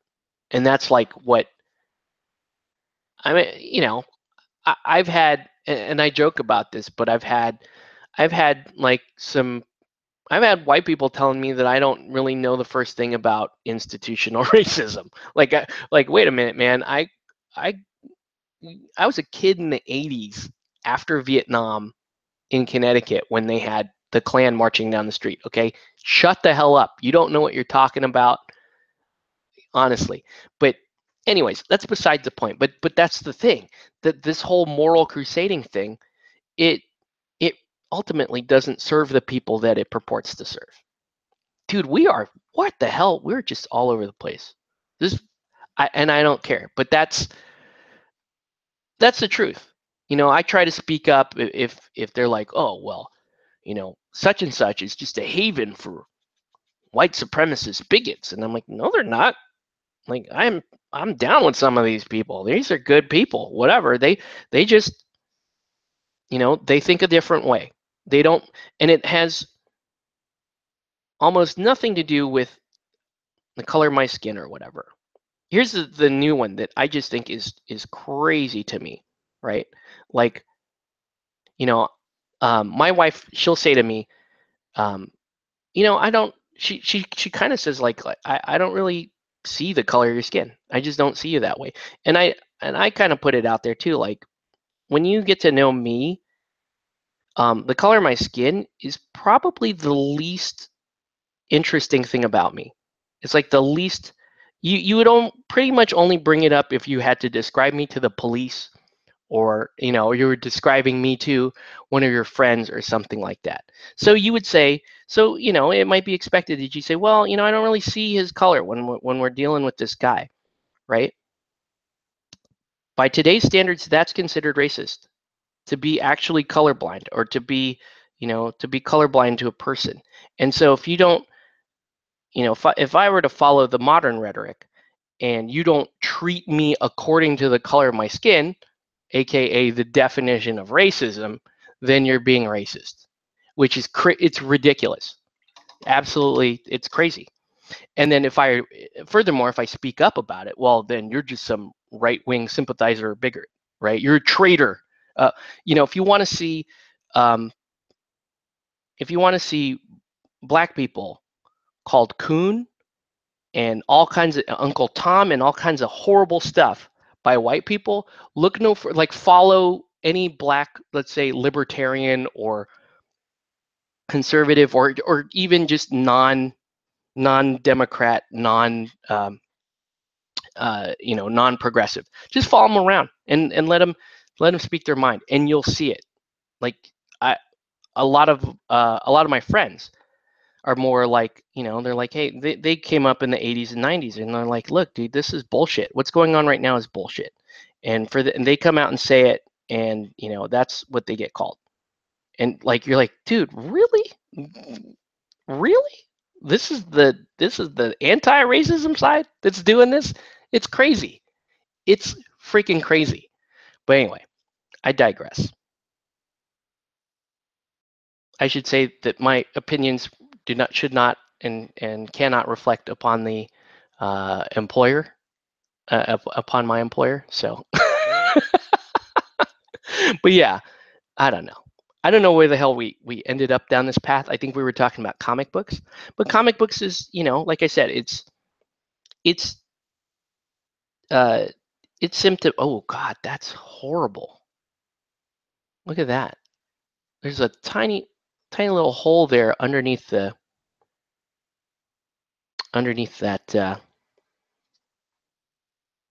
Uh, what's this called? The corset. That's just weird. But yeah, we got here because we were talking about, you know, comic books, because, we're we're playing a Batman game. I'm painting a Marvel miniature. And it just kind of comes to mind, like, if I'm painting, like, let's say I was painting Iron Man, you know, is it, and I was painting classic Iron Man, like Tony Stark, and this game were still active, then it'd be like, people will be like, well, where's Riri Williams? People that, by the way, would never play the Marvel miniatures game and don't even know what a miniatures game is, would be the ones writing articles like that. 10 reasons why the Marvel miniatures game is a piece of shit, needs to be burned out of the ground. Like, that's what we're talking about. Like, they would come in and go, well, you're painting the White Queen. I find that to be terribly oppressive, and it's degrading. And how dare you? Like, that's, yeah. I'm talking that mess, man. I don't know. Something in the water? I don't know. Oh, thank you. It it looks pretty good on camera. It's a little it's a little sloppy, if I'm being honest with you. I needed to layer it up a little bit slower and use a little bit thinner layers on it. It's a little bit sloppy. I'll clean it up. I'm gonna do a little bit of a wash, really mild wash, just to kind of help blend it together.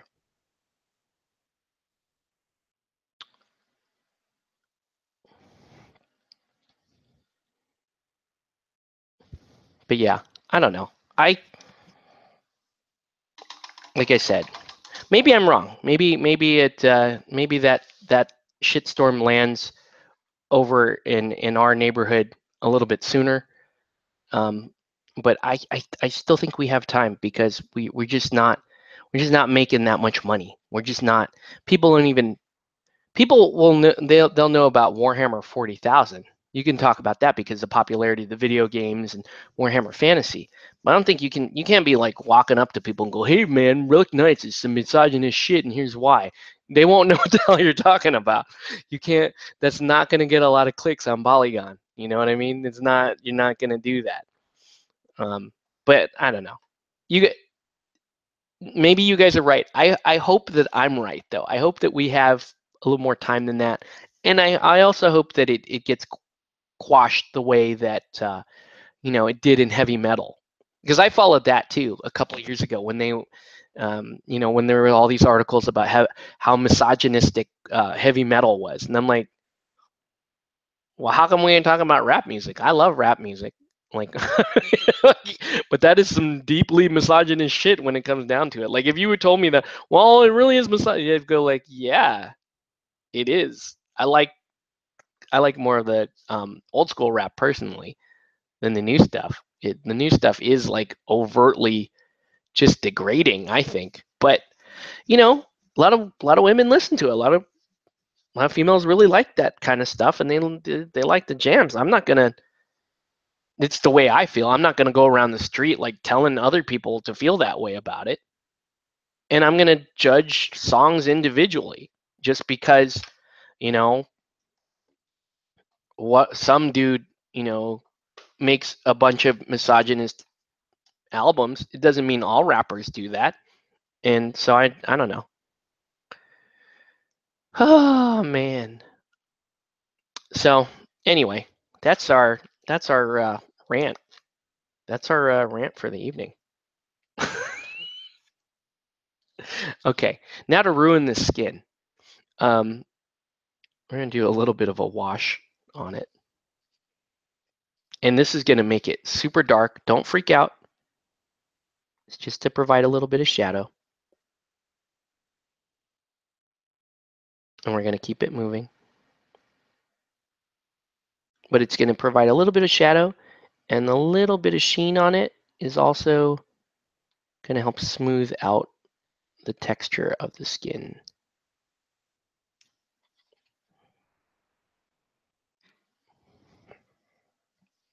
Oh, yeah. I get in a lot of rants during my paint sessions. that's kind of been and usually Canvas or some shit starts that. Like he'll come in here and like get me ranting about something and then leave. Oh, he's like, got you again, and then he'll just fuck off, and I'll be ranting something else. Oh man, I'll be doing that. Yeah.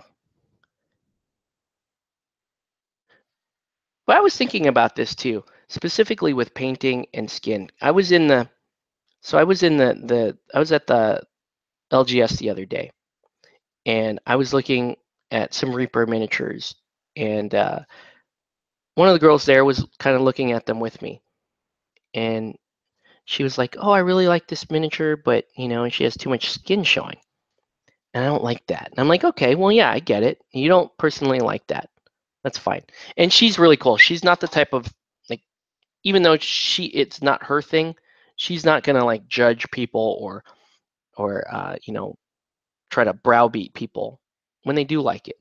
But I was thinking about this from like the artist perspective, right? Because I've actually a lot of the female miniature painters I've heard kind of chime in on the subject too when there's like when people, and it's usually dudes that get all huffy and upset about there's too many half naked women in this particular model range and we got to clean that up and that kind of thing. But a lot of the the female miniature painters will chime in, and some of the male miniature painters will chime in too. And here's the thing I was thinking, like, yeah, the naked or half naked body can be highly sexualized. It's true. But from an artist perspective, yeah, it's CQ. But from an artist perspective, um, there there are actually really nice technical features to painting miniatures with a lot of skin, right? And we know this. Like the people that we paint the miniatures, we know this. There's all kinds of really cool, like textures and shading, and there's just so much more that you can do to skin, particularly like large areas of exposed skin, that just really makes for a really cool, like deeply artistic type model. Like take this model for example. I could wash this with all different kinds of colors, and some of the more pro painters would more likely do that. They might wash a green in there, they might wash a purple in there um, before they really start. They'll venture well outside of what you might consider to be the standard palette for this kind of stuff, and they just love it. They love they love doing that because it's just such a really cool piece. Like especially if like you're looking at, you can look at the 2D examples of stuff like that, the Boris Vallejo stuff, um, uh, that really does like take advantage of the multi-layer, multi-colored aspect to skin. Skin is a really, really cool thing to paint, and it's my favorite thing to paint. Um, you know, I like, and full disclosure, obviously, I'm a I do like the aesthetics of an attractive woman, or a super muscular guy. I love that aesthetic. It's a high fantasy aesthetic. I really like that aesthetic, but also I really like just painting it. I like um, we were talking about. Let me show this real quick because this will most likely be in the extra life raffle because it's so dope. You guys wanna back me in my raffle. I needed my T-shirt, dude. Um, where'd it go? Where is it? No. Oh, that's gonna be in the raffle. That's awesome. All right, here we go. So this beautiful thing here. This is Medusa from Arena Rex. Absolutely freaking gorgeous model. Here's the resin kit. Looks like you had a couple of different stat cards for her. And so here's the resin kit, right? So lots of skin, and it's lots of and you have like this, you have this sheer effect on the cloth, and you have this sheer effect over her face. Like Google like painted versions of this model. It is ridiculously amazing, and to paint something like this would just be gorgeous. I've been saving this for a while. Like I wanted to paint it, but I'm like, well, you know what? It would make a really, really worthy extra life prize. I mean, look at that dope like owl crest there on the shield. Um, this is just absolutely gorgeous. But you could also say, well, you know, you hypersexualized it because you can kind of see some of the nipples through this, and there's just way too much skin showing, and I find that offensive. I can't really want. You know what? That's like art, dude. That is how are you gonna argue that? That is just some actual just art stuff. But that's kind of my point. Yeah, there is kind of a hee hee ha ha sexualized component to some of this stuff, but from a technical standpoint, from an artistic standpoint, it's really, really beautiful and rewarding to paint this. um I don't know, you guys like, yeah. So let's read Canvas's comment, because it's I don't even see how sexualize something somehow means I'm mitigating it. If my wife puts on something sexy and I work up a mongrel, does that mean I suddenly see her as having no worth? Yeah, well, yeah, good point.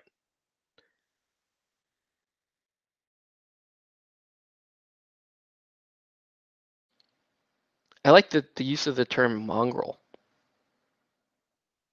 That's actually, mongrel also, you could also say that mongrel has like a negative um, racial connotation, because sometimes dirty Asians are referred to as mongrels. So I really like that. It's pretty awesome.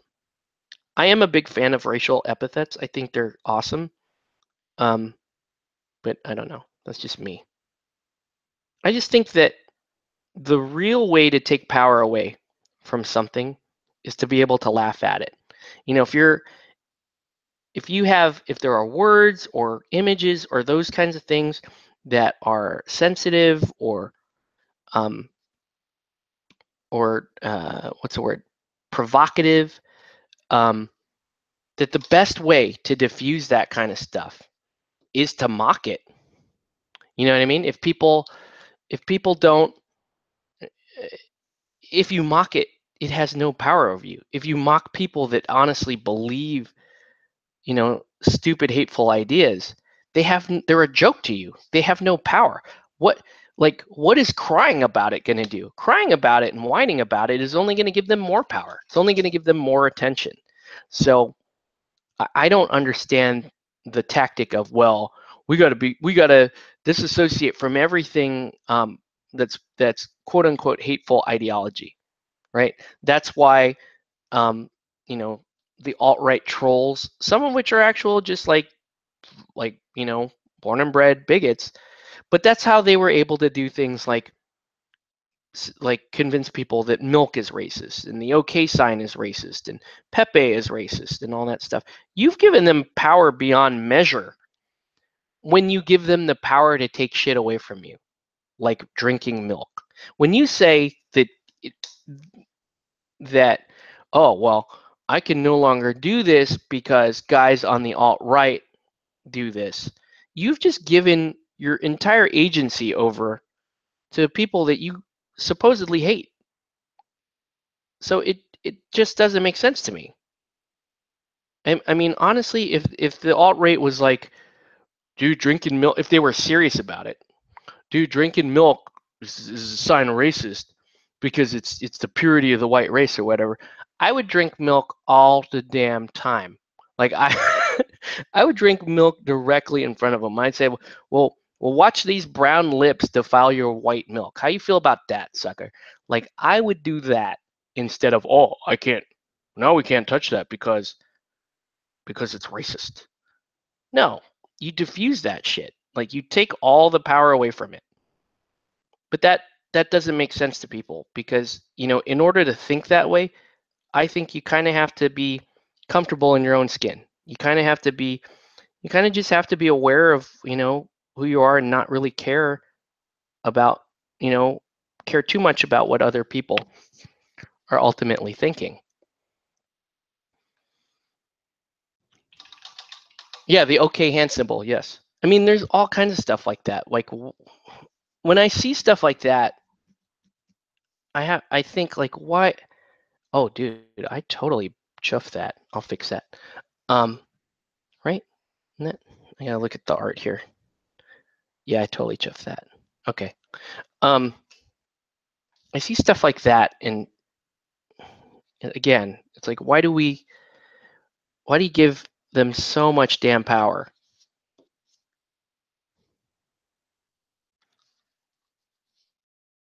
And you can, like, they have to be, if you really do believe in that stuff, you have to be on cloud nine to think, oh my gosh, we said that this was a symbol of white supremacy, and everybody bought it, and they're scared of it. Like, they win. They win in that scenario. You've given them what they wanted.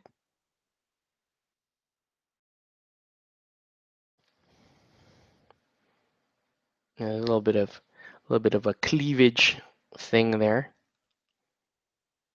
Man, I'm gonna have to come back and work on the skin a little bit more. Can't be that pure. It can easily change color. This is true. Let's do. So we're gonna do a. I'm gonna do a glaze over most of the. No, actually, I'm really liking that. I'm really liking the white, but I need to do a glaze to kind of get some coverage on it.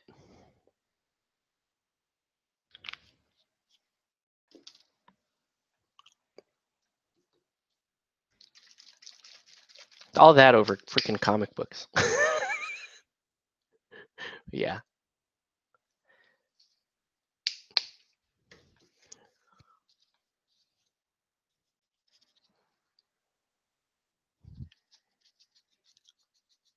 I don't know. I just want to paint what I want to paint and enjoy it. Not be too concerned about what this says about me as a person, what ultimately my political beliefs are. I just don't. I don't see that as being even remotely related. Well, maybe these days because they force the issue that they're related, because I still partake in these activities even after they've been declared unclean by the inquisitors. Maybe that means I'm a sinful person. But once again, like I said earlier, that's no different than how I was judged in the 80s for doing stuff like playing D&D and reading comic books, and I was listening to rap music back then, and you were a thug or a criminal if you did that in those days. I think it's really funny that, like, I remember, Al Gore's wife, Tipper Gore, basically declaring war on 2 Live Crew back in the 80s, early 90s. And you're like, wow, this is a progressive Democrat. Um, and then they weren't quite as progressive back in those days, I suppose. But yeah, like, imagine that. And sure, you had the, you know, you had all the Bible thumping people from those times decrying the social, I'm sorry, the moral bankruptcy um, of these modern art forms. But I just found it really interesting that everybody back then, pretty much everybody, was against Two Live Crew. Two Live Crew is hilarious, and Luke Skywalker, he was forced to change his name. This was even Star Wars had been kind of gauche at that point. So during that point, like they still like I was like, really? Word? And like somebody came up and said, Luke Skywalker, you cease and desist. You cannot use that name as your rap name. And I think he just went with Luke after that.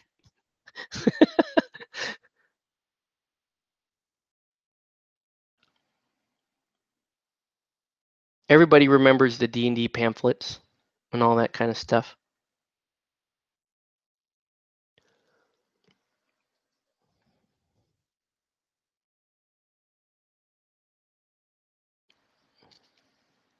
So I hope I'm not undermining too much of the work I did earlier, but like Dizzy says, you just keep messing with it, right?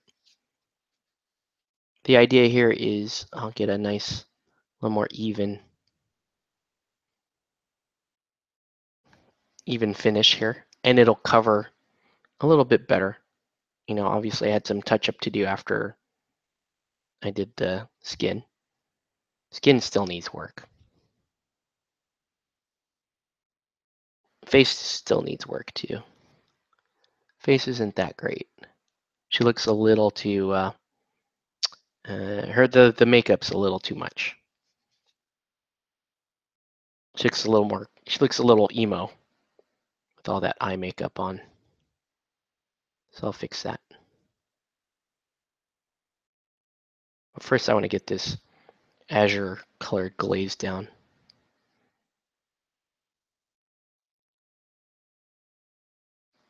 Thank you. Yeah, I could not get, for the life of me, cannot get that other eye to sit the way I want it to. That's okay. Oops.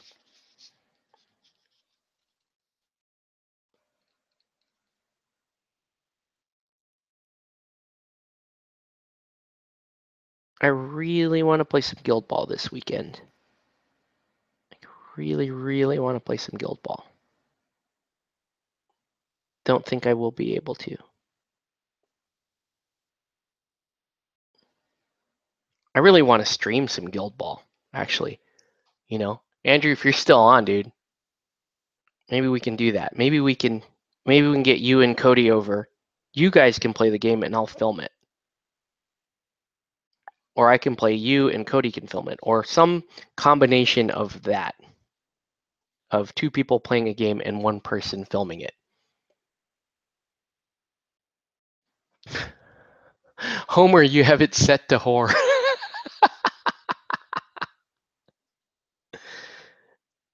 Yeah. Well, she looks a little angry. She looks good though. I don't know. She's looking all right.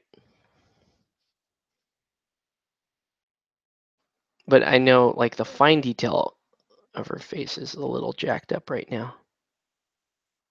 There's like some weird sculpt. She has like a scar or something.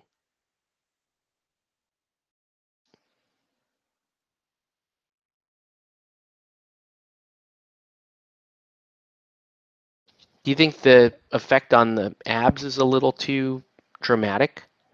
It might be a little too pronounced. Maybe I need to bring the lines in a little bit. Probably. Just it does look a little too. Female models shouldn't. Here we go. Sexism. Um, female models shouldn't have like that. Those giant jumps in shading and highlighting. Oh nope, never mind. My bad. It's Dreadball. Oh, you had Dreadball sent to you. Guild Ball minis are awesome if you want to. They're super fun to paint. I recommend. You could probably get a Hunter's team for dirt cheap right now. Dirt cheap. I mean, next to free. And you can paint, and they're awesome. They just look like really cool fantasy miniatures. I know it's for a sports game, but you wouldn't know that if you looked at the Hunters team. They look more like the last Hunters team I painted. I kind of painted um,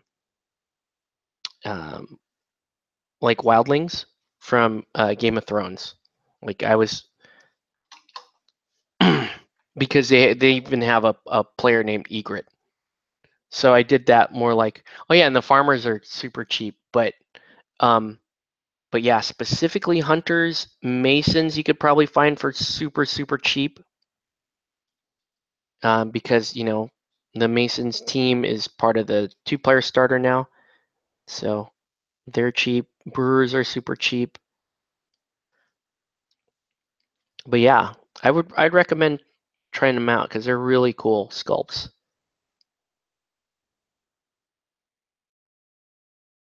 And there's not a lot of skin showing on them, so so you can keep your morality in check as well. Yeah, we're just gonna go there. I don't care. It's fine. Oh man. Let's do the first layer on the blonde hair. So we're gonna do yellow ochre as kind of the base color there.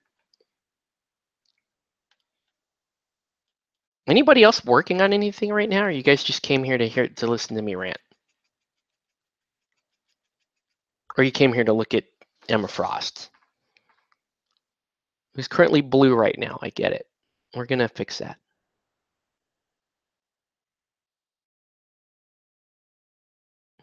I just want to get the first layer of blonde down for the hair. Building Union. Nice. You see the new guild identity cards? Union got some cool ones. Union has that new one that is amazing. Once per turn, if I think if a Union player tackles a ball, they can immediately pass it. That's an awesome skill. I can see that's amazingly good if you had Blackheart. If you're running Blackheart and Harry, that's an awesome skill because you have, let's say you had Blackheart, his activation, he goes up, tackles the ball, passes it to somebody, um, and then attacks the target again, that the target that he just tackled the ball from, activates um, activates the other thing where the other model can pass back to him and then moves forward and shoots a goal. Well, you just gave yourself a bunch of momentum, and you probably got a couple of team plays out of it for nothing, just for for the cost of 2 influence, attacking the ball carrier, and you're more likely going to score during that activation. Because I mean, you're talking about potentially dodging up 8 inches off of 2 influence, which is crazy. Really cool thingy there.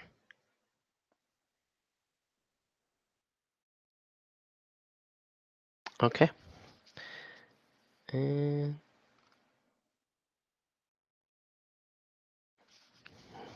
so as you can see, I'm just taking my time painting this one now. Let's start working this glacier blue in. Problem is if you flub the pass, yes, that's true. But you got some good 3/6 kickers in there. I don't know if Union has a 4/6 kicker or other than Mist, right? Mist is what, 4/8, I think.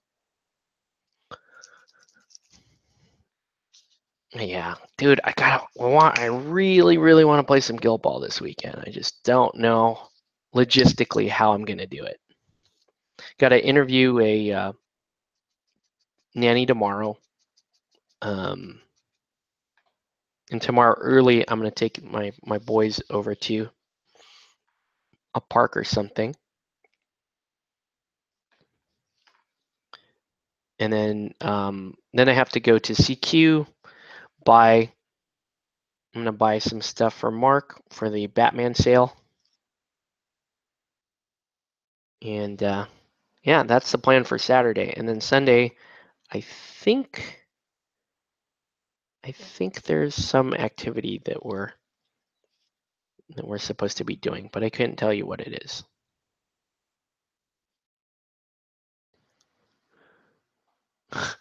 Three dice isn't enough on my luck. True, and it is three dice in traffic, but still.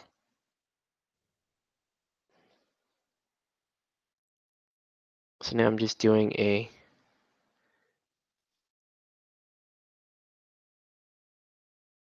coat of glacier blue as a glaze, and I'm going to scale this up, eventually scale it up to white.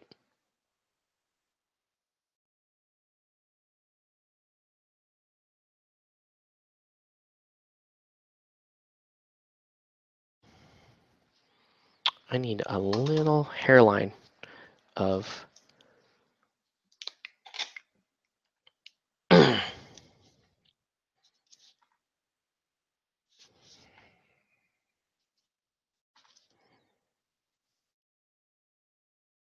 So yeah, any other topics while I'm just going to be painting a bunch of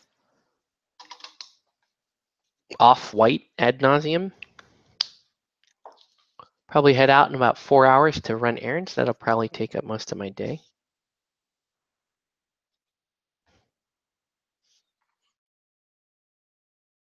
Are you lining up your next model to paint, or is it gonna be a little while before you take on your next project? Oh crud! Hold on, my brush is starting to fray a little bit. Not sure what to paint. All right, well, we could try tomorrow night. We could try to stream some SDE or something if you want, because I'm still waiting on. I have 2 commissions that are supposed to come in, but I don't think either one's coming in this weekend. Also waiting on my blacksmith team, and I have stuff that I can start technically, but right now I just kind of want to just enjoy some painting, so I'm not pushing too hard on the paint stuff. So yeah, if you're around tomorrow night, we could do like oh, you got a Chibi Macross kit? That's awesome. Yeah, we could try streaming some SDE if you're down. See if Phil is down too. He may. I think Phil and I have been talking about doing something like that. It's been a while since I played it too.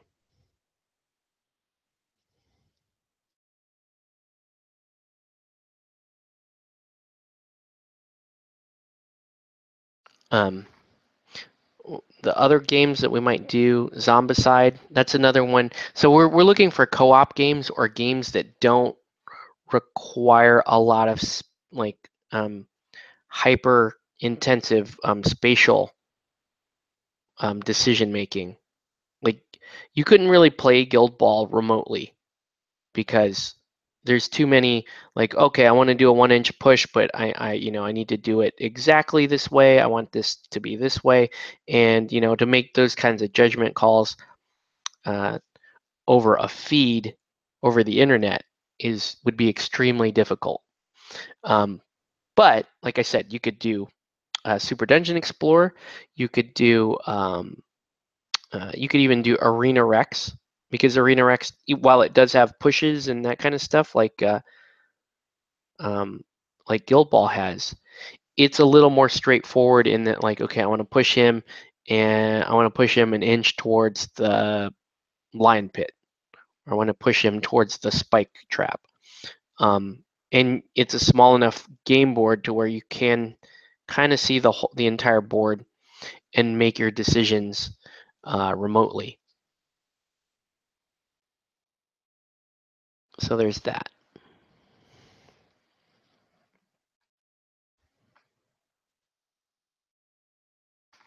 But yeah, let me know, because totally want to.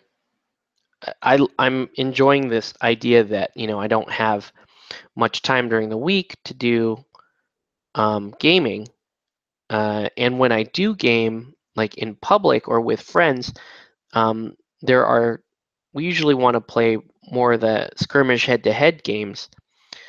So that leaves me with all these like co-op style games and board games and stuff that just don't get played. That I had a lot of fun painting, but I also painted them with the expectation that I would be playing them. So like Mansions of Madness the other night. Um, I was really impressed with second edition. I thought it was super fun. Um, it was almost like the fact that you were playing it remotely almost kind of made it more like a D&D style game. Almost more of like an RPG style game, because you're making decisions. You're more about making broader decisions than um, than something like Guild Ball, where you're making more precise decisions about what happens in each stage of your activation. I want to play more Mansions of Madness. Maybe we can get a party of, say, 3 or maybe 4 investigators. If we did 4 investigators, I think it'd be easiest if I did not play. That way I can just kind of help guide a game like that. Ideally, though, I think 3 people would be good. If we had 3 people playing Mansions of Madness, I think that would be really good. 3 is kind of the better number for most of these games. 3 for SDE is great. 3 for Zombicide is also really good. But you can even have, like in the case of Zombicide, you could also have each player controlling 2 survivors, and I still think you could do that remotely with very minimal hassle, because the core mechanics for Zombicide are so simple. The only frustrating part is if you don't like my dice rolling, right? So what you might have to do, let's say you really didn't like my dice rolling, what you might have to do is like share your screen, and then just have there's a lot of like dice generating apps and that kind of stuff. You'd have something like that up on your screen, and then when the hangout kind of moves over to you, you roll those dice and you go, okay, here's my result, because I don't like the way Octave rolls dice. Because I wouldn't blame you at all, because I am also quite shitty at rolling dice.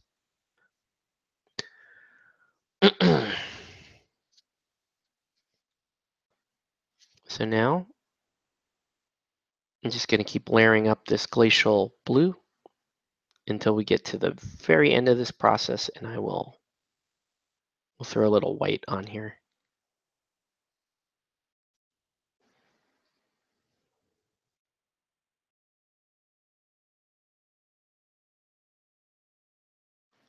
Right now it looks like I gave up a whole bunch of smoothness doing this from the airbrush, which I probably did.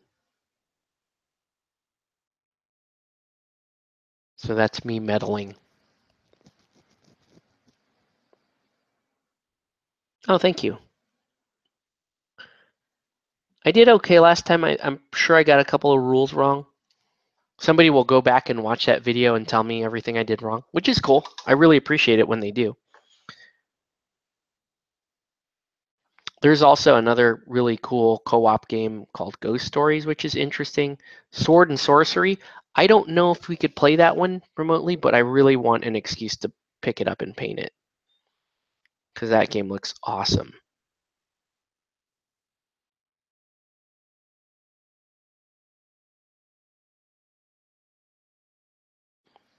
Yeah, I'm really kind of looking for an excuse to paint that specific game.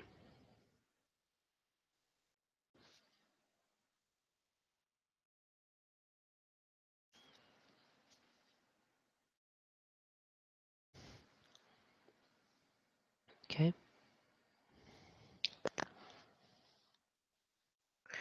She's looking okay. She's coming along.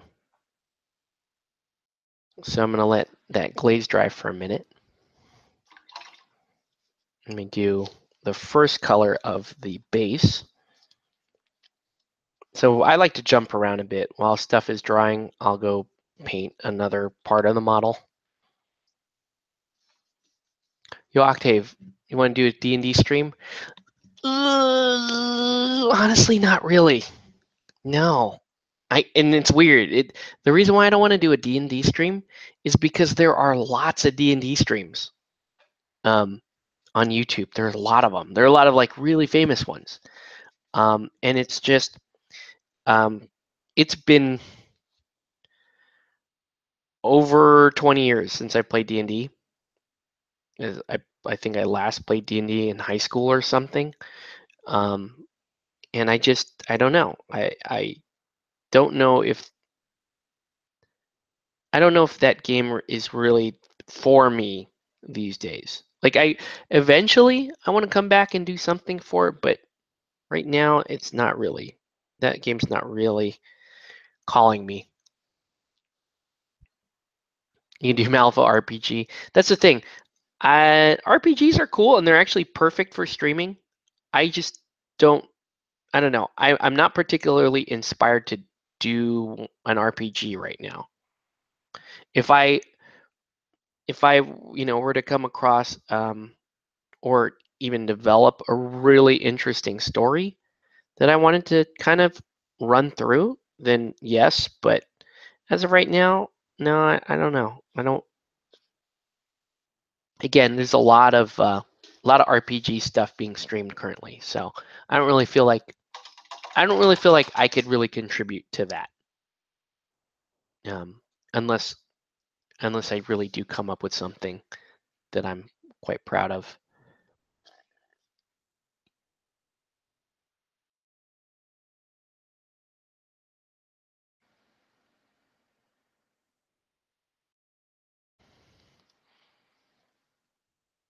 I feel like did I left too much of this wash pooled in the cleavage area and doesn't look very clean. So let's do that. Let's clean it up a little bit.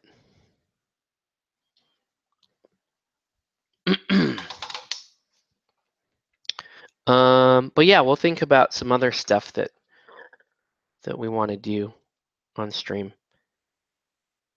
If Andrew, if you do like, if you think you have something for D&D and you think it's really cool, maybe we could try doing that. Right now I just don't feel like I have really anything to contribute there.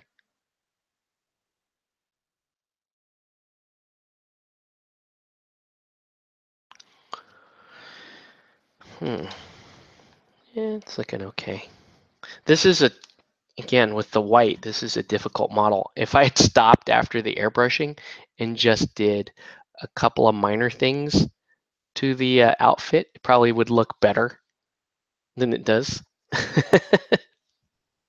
Oh, cool! You wrote an open world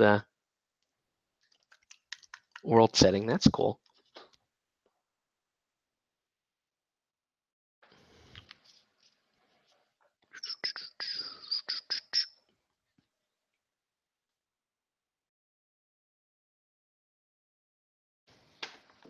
Whoa!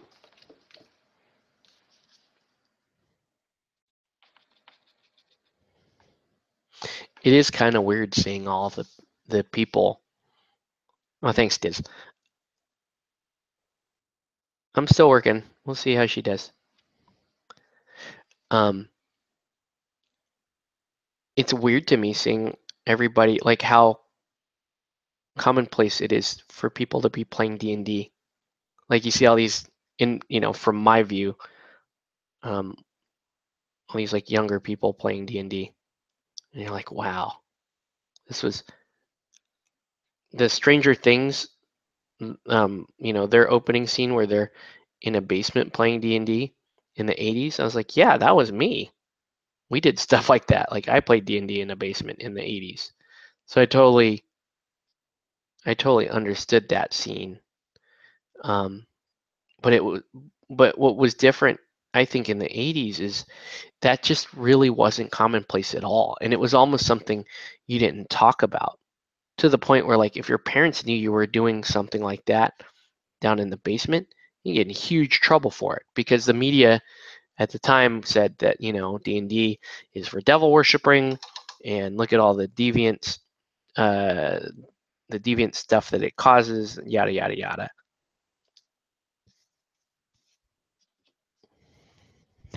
It's super late, and I'm just going to paint until I feel like going to sleep.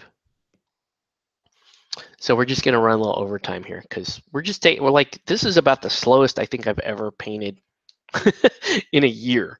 I don't think it's been a really long time since I've gone this slow. But I want to just kind of paint and then take my time and just enjoy, really cool sculpt. I don't know. I feel like her skin is still bugging me. I don't think it's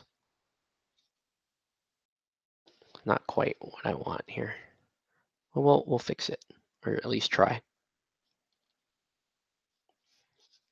So Emma Frost has like pretty platinum blonde hair. Oh man,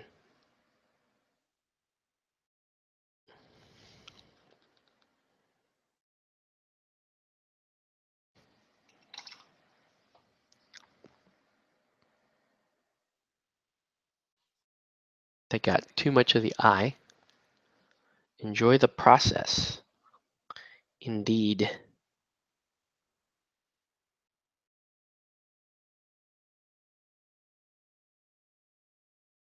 That's a word that could come back.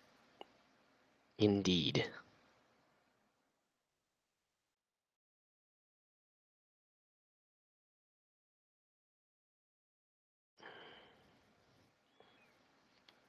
Do you think the word indeed is it? Because you can kind of say it in like a brooding manner, indeed, or you can say indeed, like you're pretentious or something. Not a lot of positivity associated with using the word indeed. But I do like it.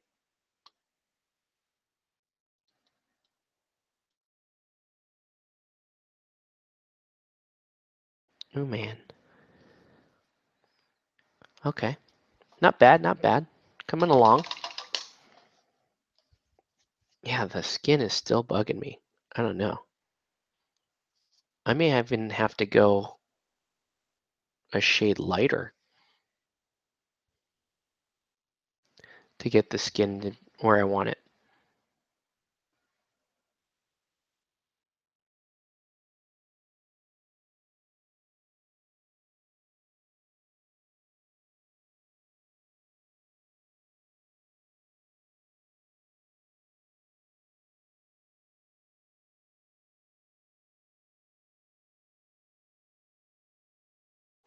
I think she's frowning now.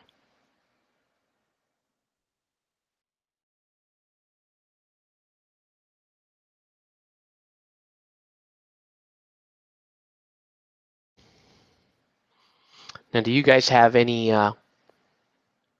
words that you want to bring back into the vernacular? I like Indeed, but I don't like it enough to like really try to lobby to get it back into more common use.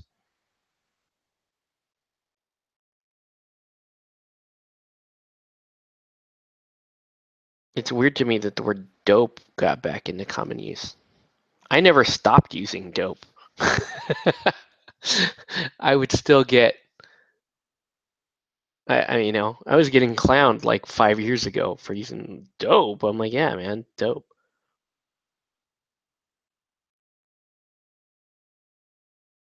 But what other words might you be interested in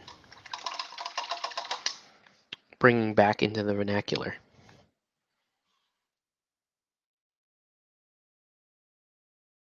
Fresh, another cool one. Although I don't see that one coming back. I love that one though. Fresh was pretty rad. I loved Fresh. Rad is back. Um, I don't know.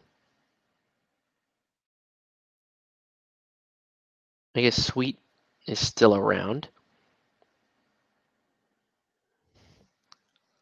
Bee's Knees. Yeah, I use Indeed. Yeah, Indeed is a great one. How about Hype? That was you used to just be able to say Hype. That's tight. The Bomb. I never really liked The Bomb. I never really liked Bomb.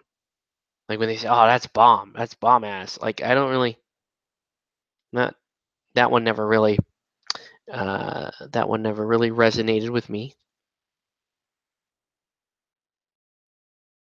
Tight, again, kind of a little bit past my time. Wasn't really a big user of the word tight. Sick, I kind of used. I used the sick a little bit. I don't know.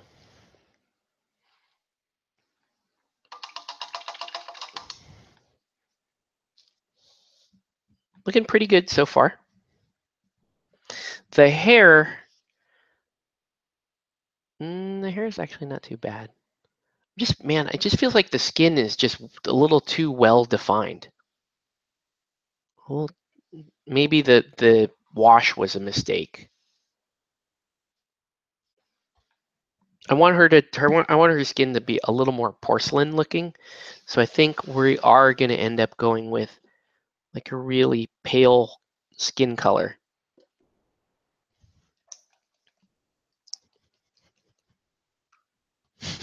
Bee's Knees.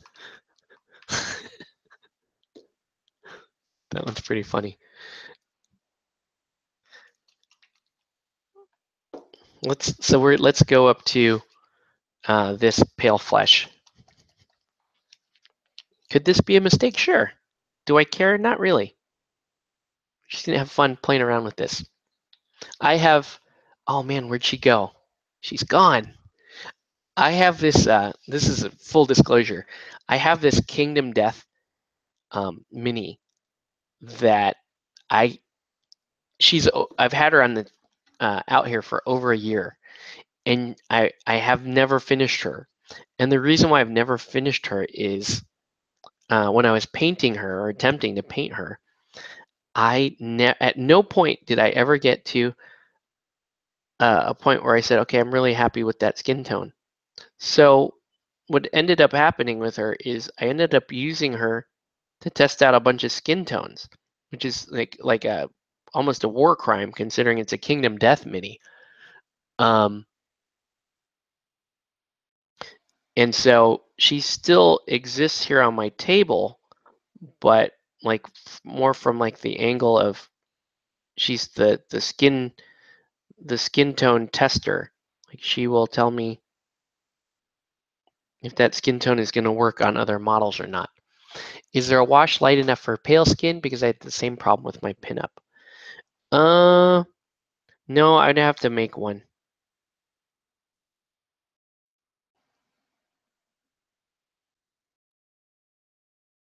Yeah, it's just too well defined.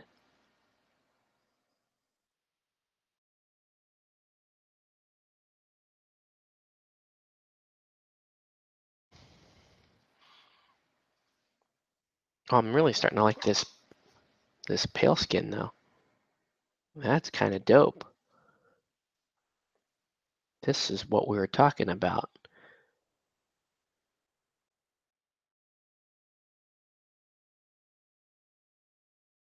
Good old Miss Frost here.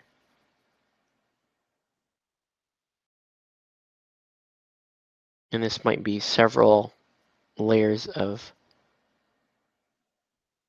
pale skin to build up.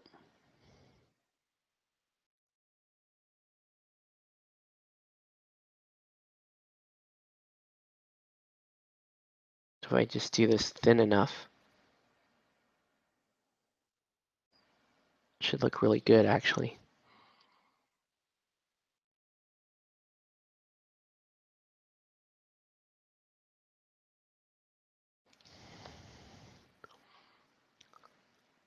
Oh no? What was oh no? What happened? Do you not like, did I go too light?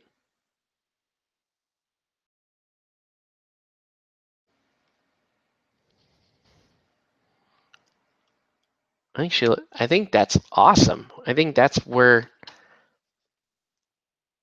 I know it's weird because I'm causing further, a further gradients, like even more highlighting in the skin, but it's ending up at the right tone that I want it to be.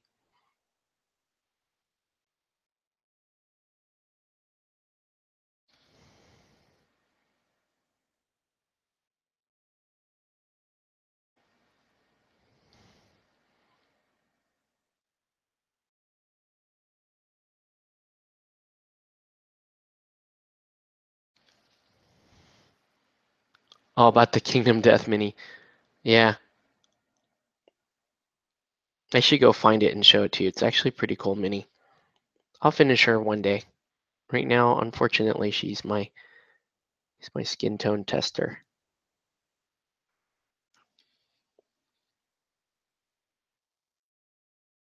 Oh, and I also have, I forgot to show you.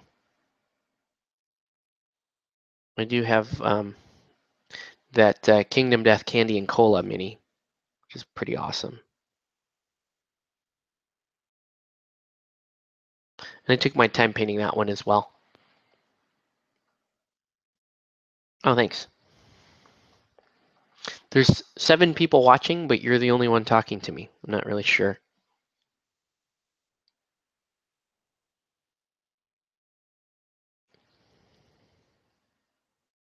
I'm going to say that Canvas is fapping. That's the reason why he's not talking.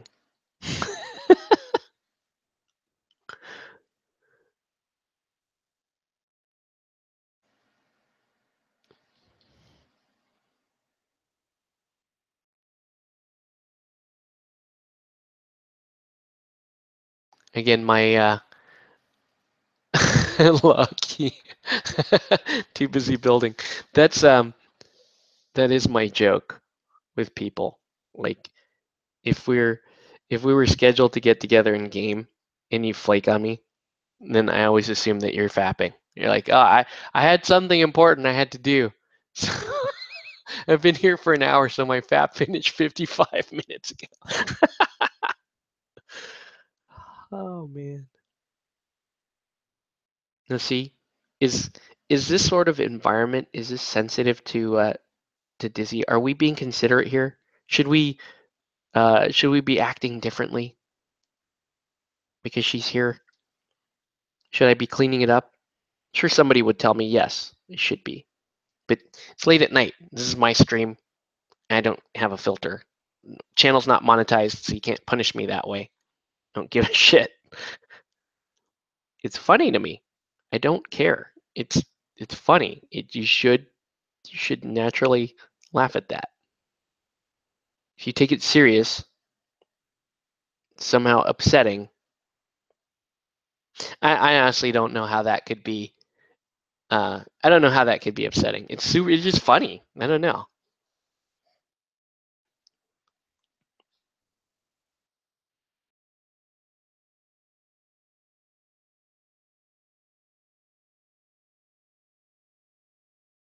I mean, it's not like I'm saying, oh yeah, Canvas is out there sexually harassing women, and I think that's great.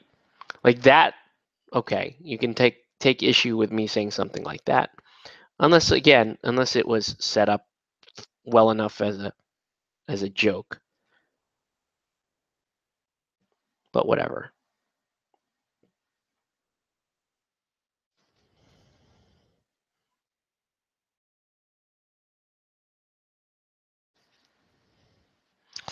Man, it's pale. That six pack is driving me crazy. It's just too six pack-ish. It's too. I think I can fix it. It's just too well defined. Nobody's that swole. There we go. I'm just gonna soften it up.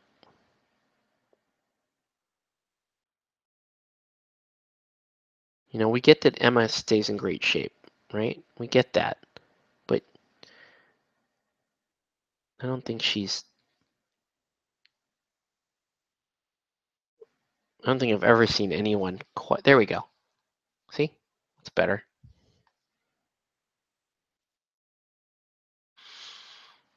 She's too ripped. Too many packs.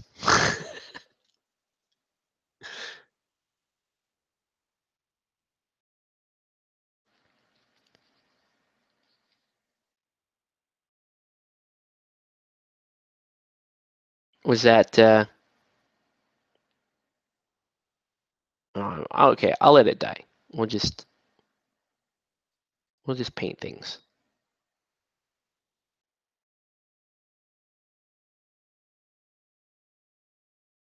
But I need that I need the skin to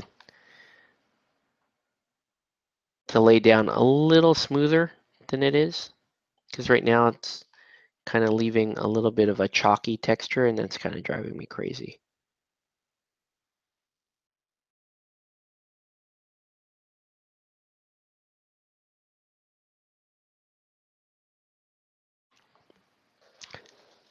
She's using her telepathy to make you think it's a six pack. She's using her telepathy. She's using her, telepathy to project like that CGI, the CGI six pack that everybody on 300 had. That movie was awesome. I don't care what people say. 300 was hilarious.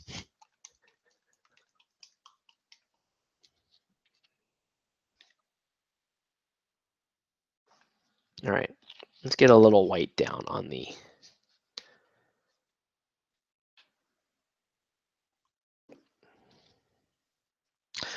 Not 100% happy with the face.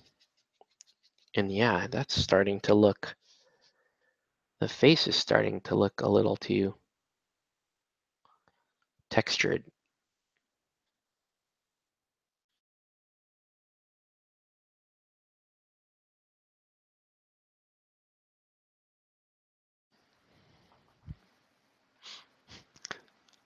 .300 was the bee's knees.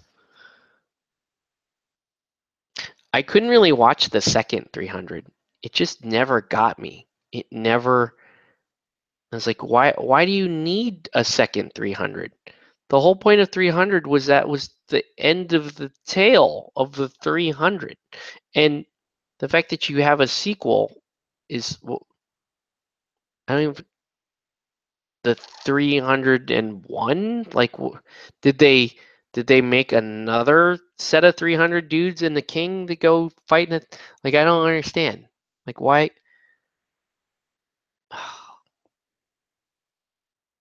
And in theory, I should have liked that second 300. It had Ava Green in it, and I think she's rad. I like Ava Green, but she's kind of a. I noticed with Ava Green is she's kind of a she's kind of a gamble when it comes to spectator draw. Um, the projects that she gets involved with tend to be super cool, but no one ever watches them. You know, outside of the Bond flick that she did and maybe something else. It's like, oh, I love Eva Green, but you know, it was Xerxes' origin story. Well, I guess that's kind of cool. I've seen enough to see, like I saw they kind of showed the origin of the Ava Green character in that, and I was like, oh yeah, it's kind of cool. But overall, that it just the movie didn't grab me, and I didn't so I didn't really stick around to watch the rest of it.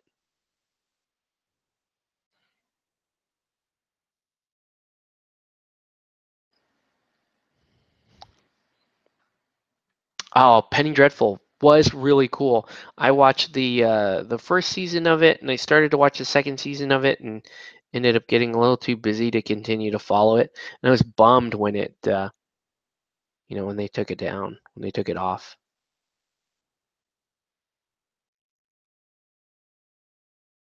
But yeah, I do like Ava Green. She's really cool.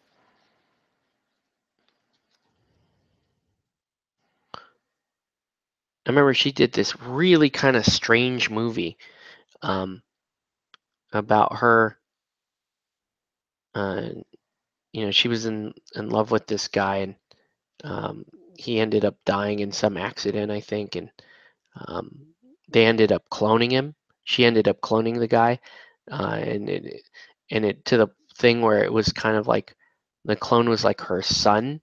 So she raised the clone, from a boy, and the idea was that she was trying to get her lover back, but now it was totally different because she was kind of like the mom of her lover, and it didn't work out the way she hoped, and I forget how it ends, but that was a weird Ava Green movie.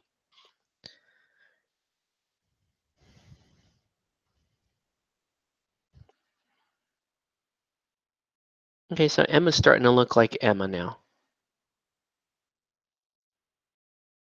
Starting to get the white coming in.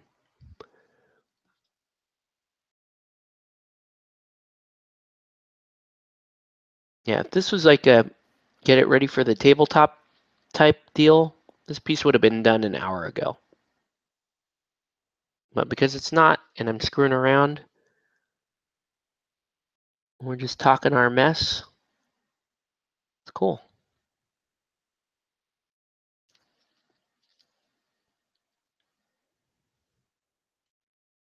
What were we doing this weekend? I'm trying to figure it out.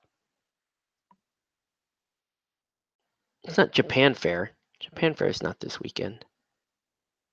There's something though.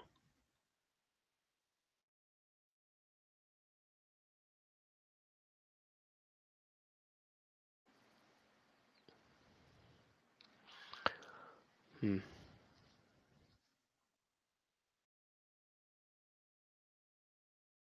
So you can see this white, it goes on thin enough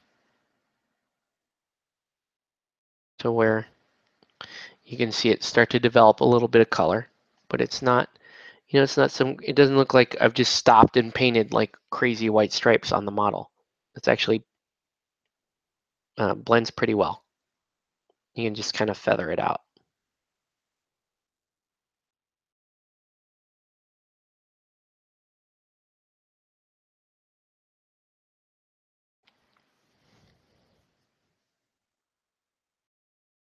Ooh.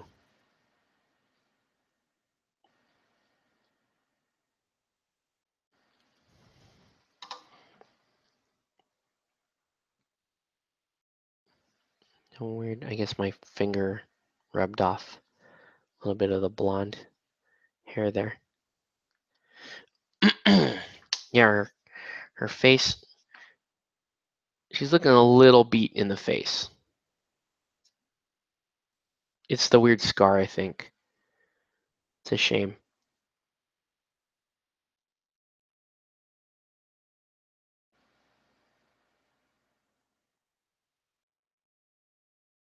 There's really no good way to deal with that.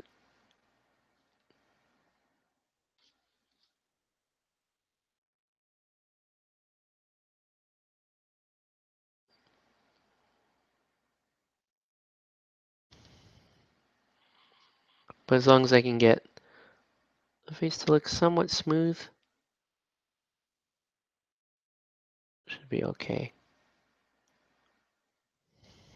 Like I need that to dry down fairly smooth. Dave, I'm so ready to play Fangtooth and Rage. been a while since I fielded Fangtooth. I'm not much of a rage guy, but I am familiar that, or I do understand that he is really good.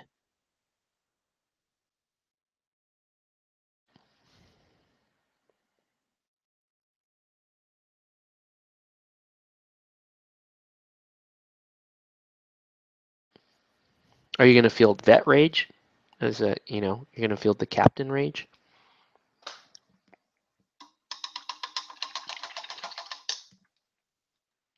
I don't know.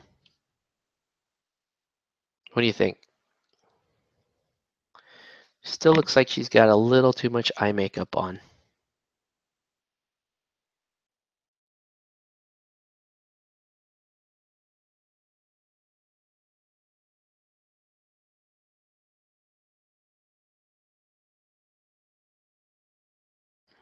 It's just, there we go. It's looking a little bit better.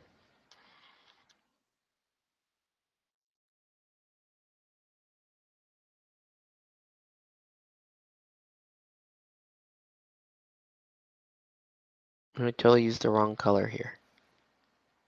Oops. Let that dry and then I'll come back in. Redo the pale skin there.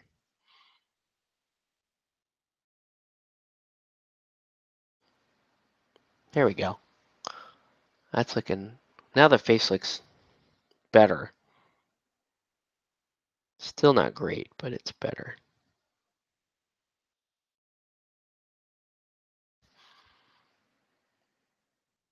I think you like the OG Rage. And you're gonna run him, you're gonna run Blackheart as the captain?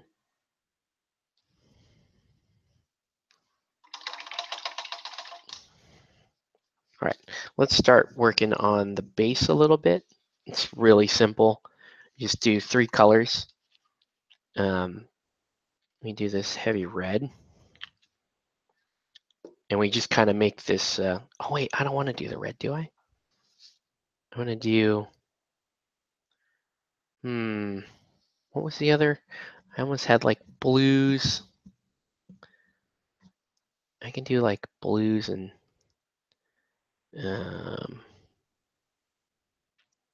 I could do like a dark blue and a brown, and that would look kind of cool, like a blue-gray. I just don't want it to look too much like the, like all the Batman bases I do. I want this to look just a little bit different, so we know it's just a little bit different.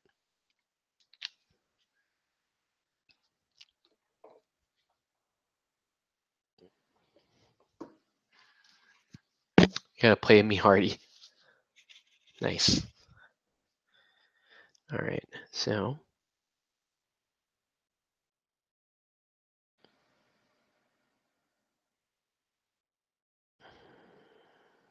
now we just paint a little bit of a pattern here out of all these cobblestones.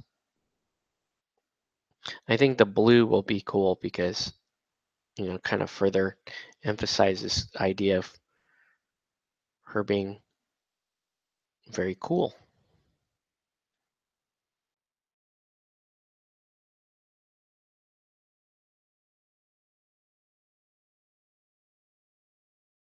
I don't know if this model is painted well enough for me to raffle, so I don't know.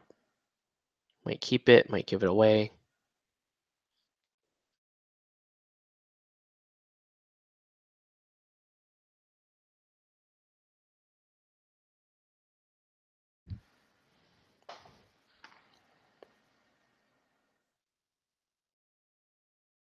As you can see, you just pick kind of random, you pick some random cobblestones out. And now we're gonna do the brownish color, but I'm actually gonna use heavy skin tone for this.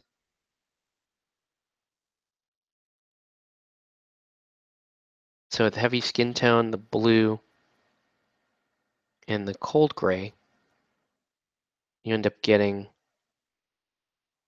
kind of a flagstone style pattern. Oh, you're out. Good night, Albert. Yeah, little guy's gonna wake up, huh? How's he doing? Hope you guys are doing well with the little guy. We got to get. You know what? My kids are. If you want to get our kids together, um, well, I'll send you an invite because we're doing a birthday party for my two boys. If you're interested, I know it's a bit of a trek for you, but I'll send it over to you. And no pressure if you don't want to go, but if you do want to go, cool. Can figure that out. Anyway, good. Have a good night, and yeah, thanks for tuning in. All right, so and you can see how this is going, right?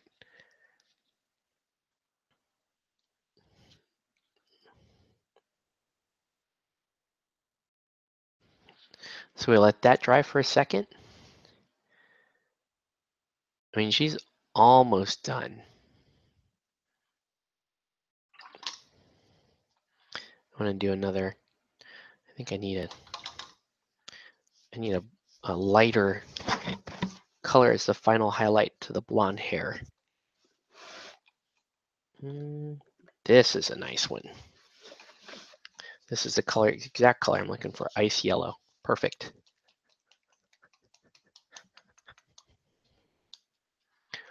Well, that's good to hear. Little guy almost sleeping through the night. Okie doke. Boop.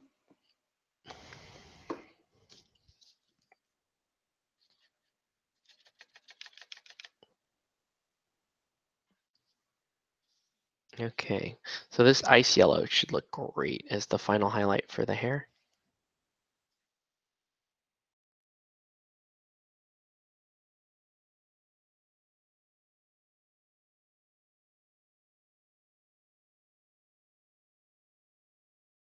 To just kind of help the hair pop.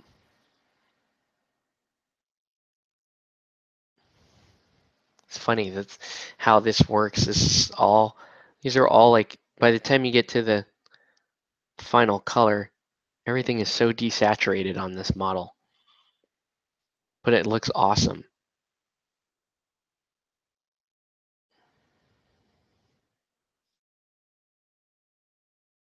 I just wish I'd done a little bit better job on the face.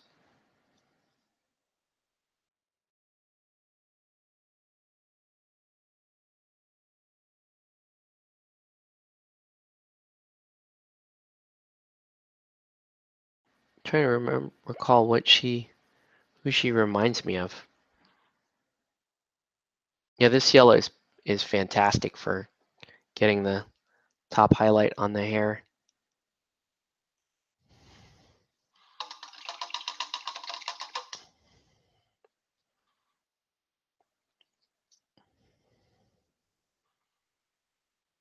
And can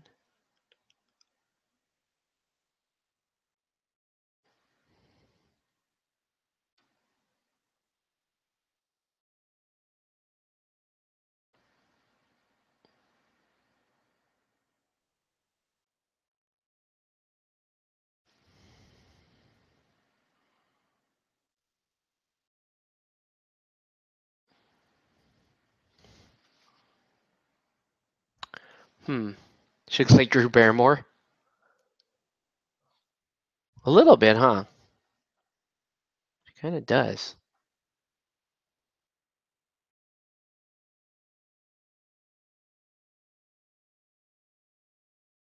That little thing on her face is driving me crazy.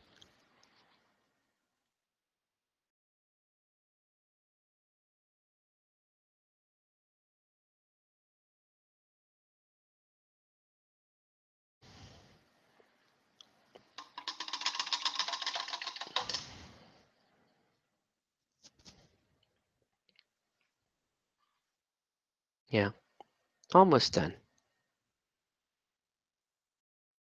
Oops, should have done that. Spoke too soon.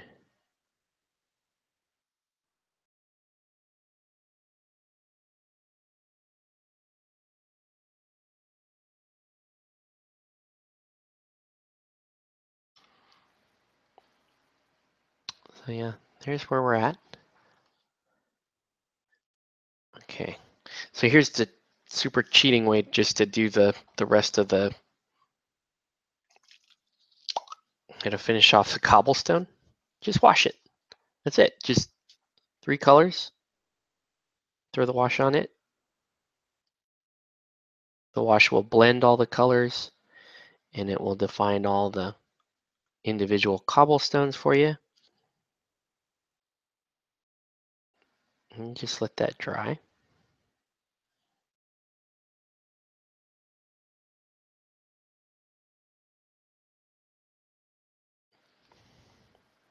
There. So now you don't have to worry about that anymore. You just let that dry.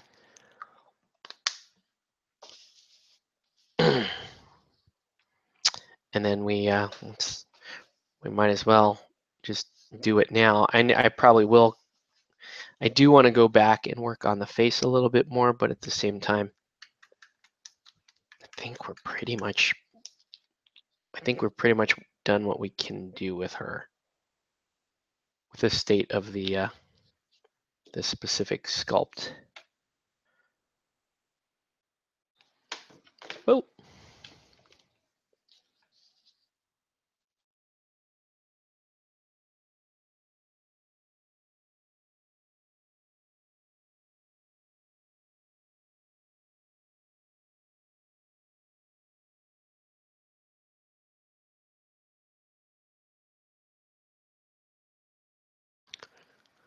Everyone going to bed?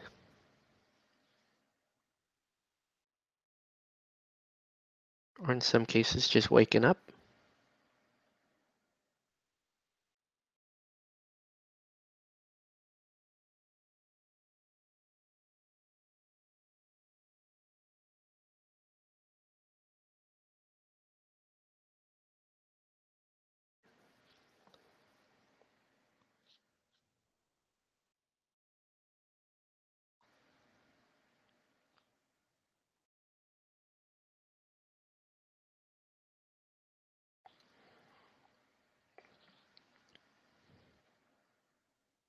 So we'll put the black down.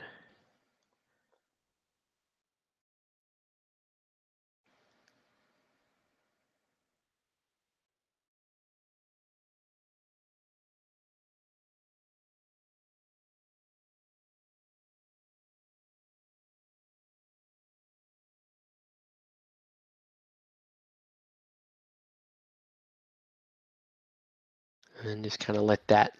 So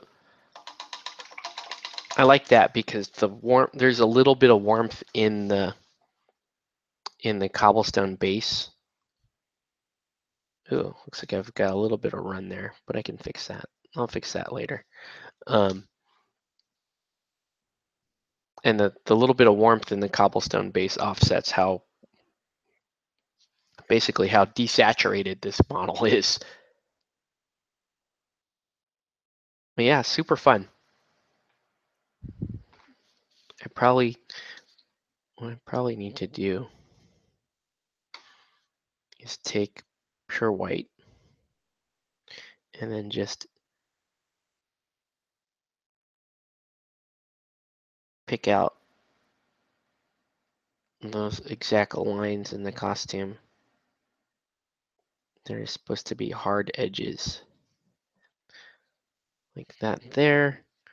This running down the thigh. Oops. That's supposed to be a hard edge. This is supposed to be a hard edge right here.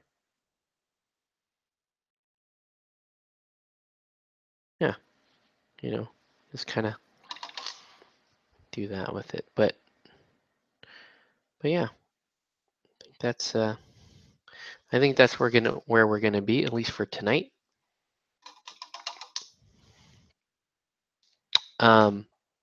I don't know. I might get up early in the morning tomorrow, do a little bit more painting on her. But for right now, pretty cool with it.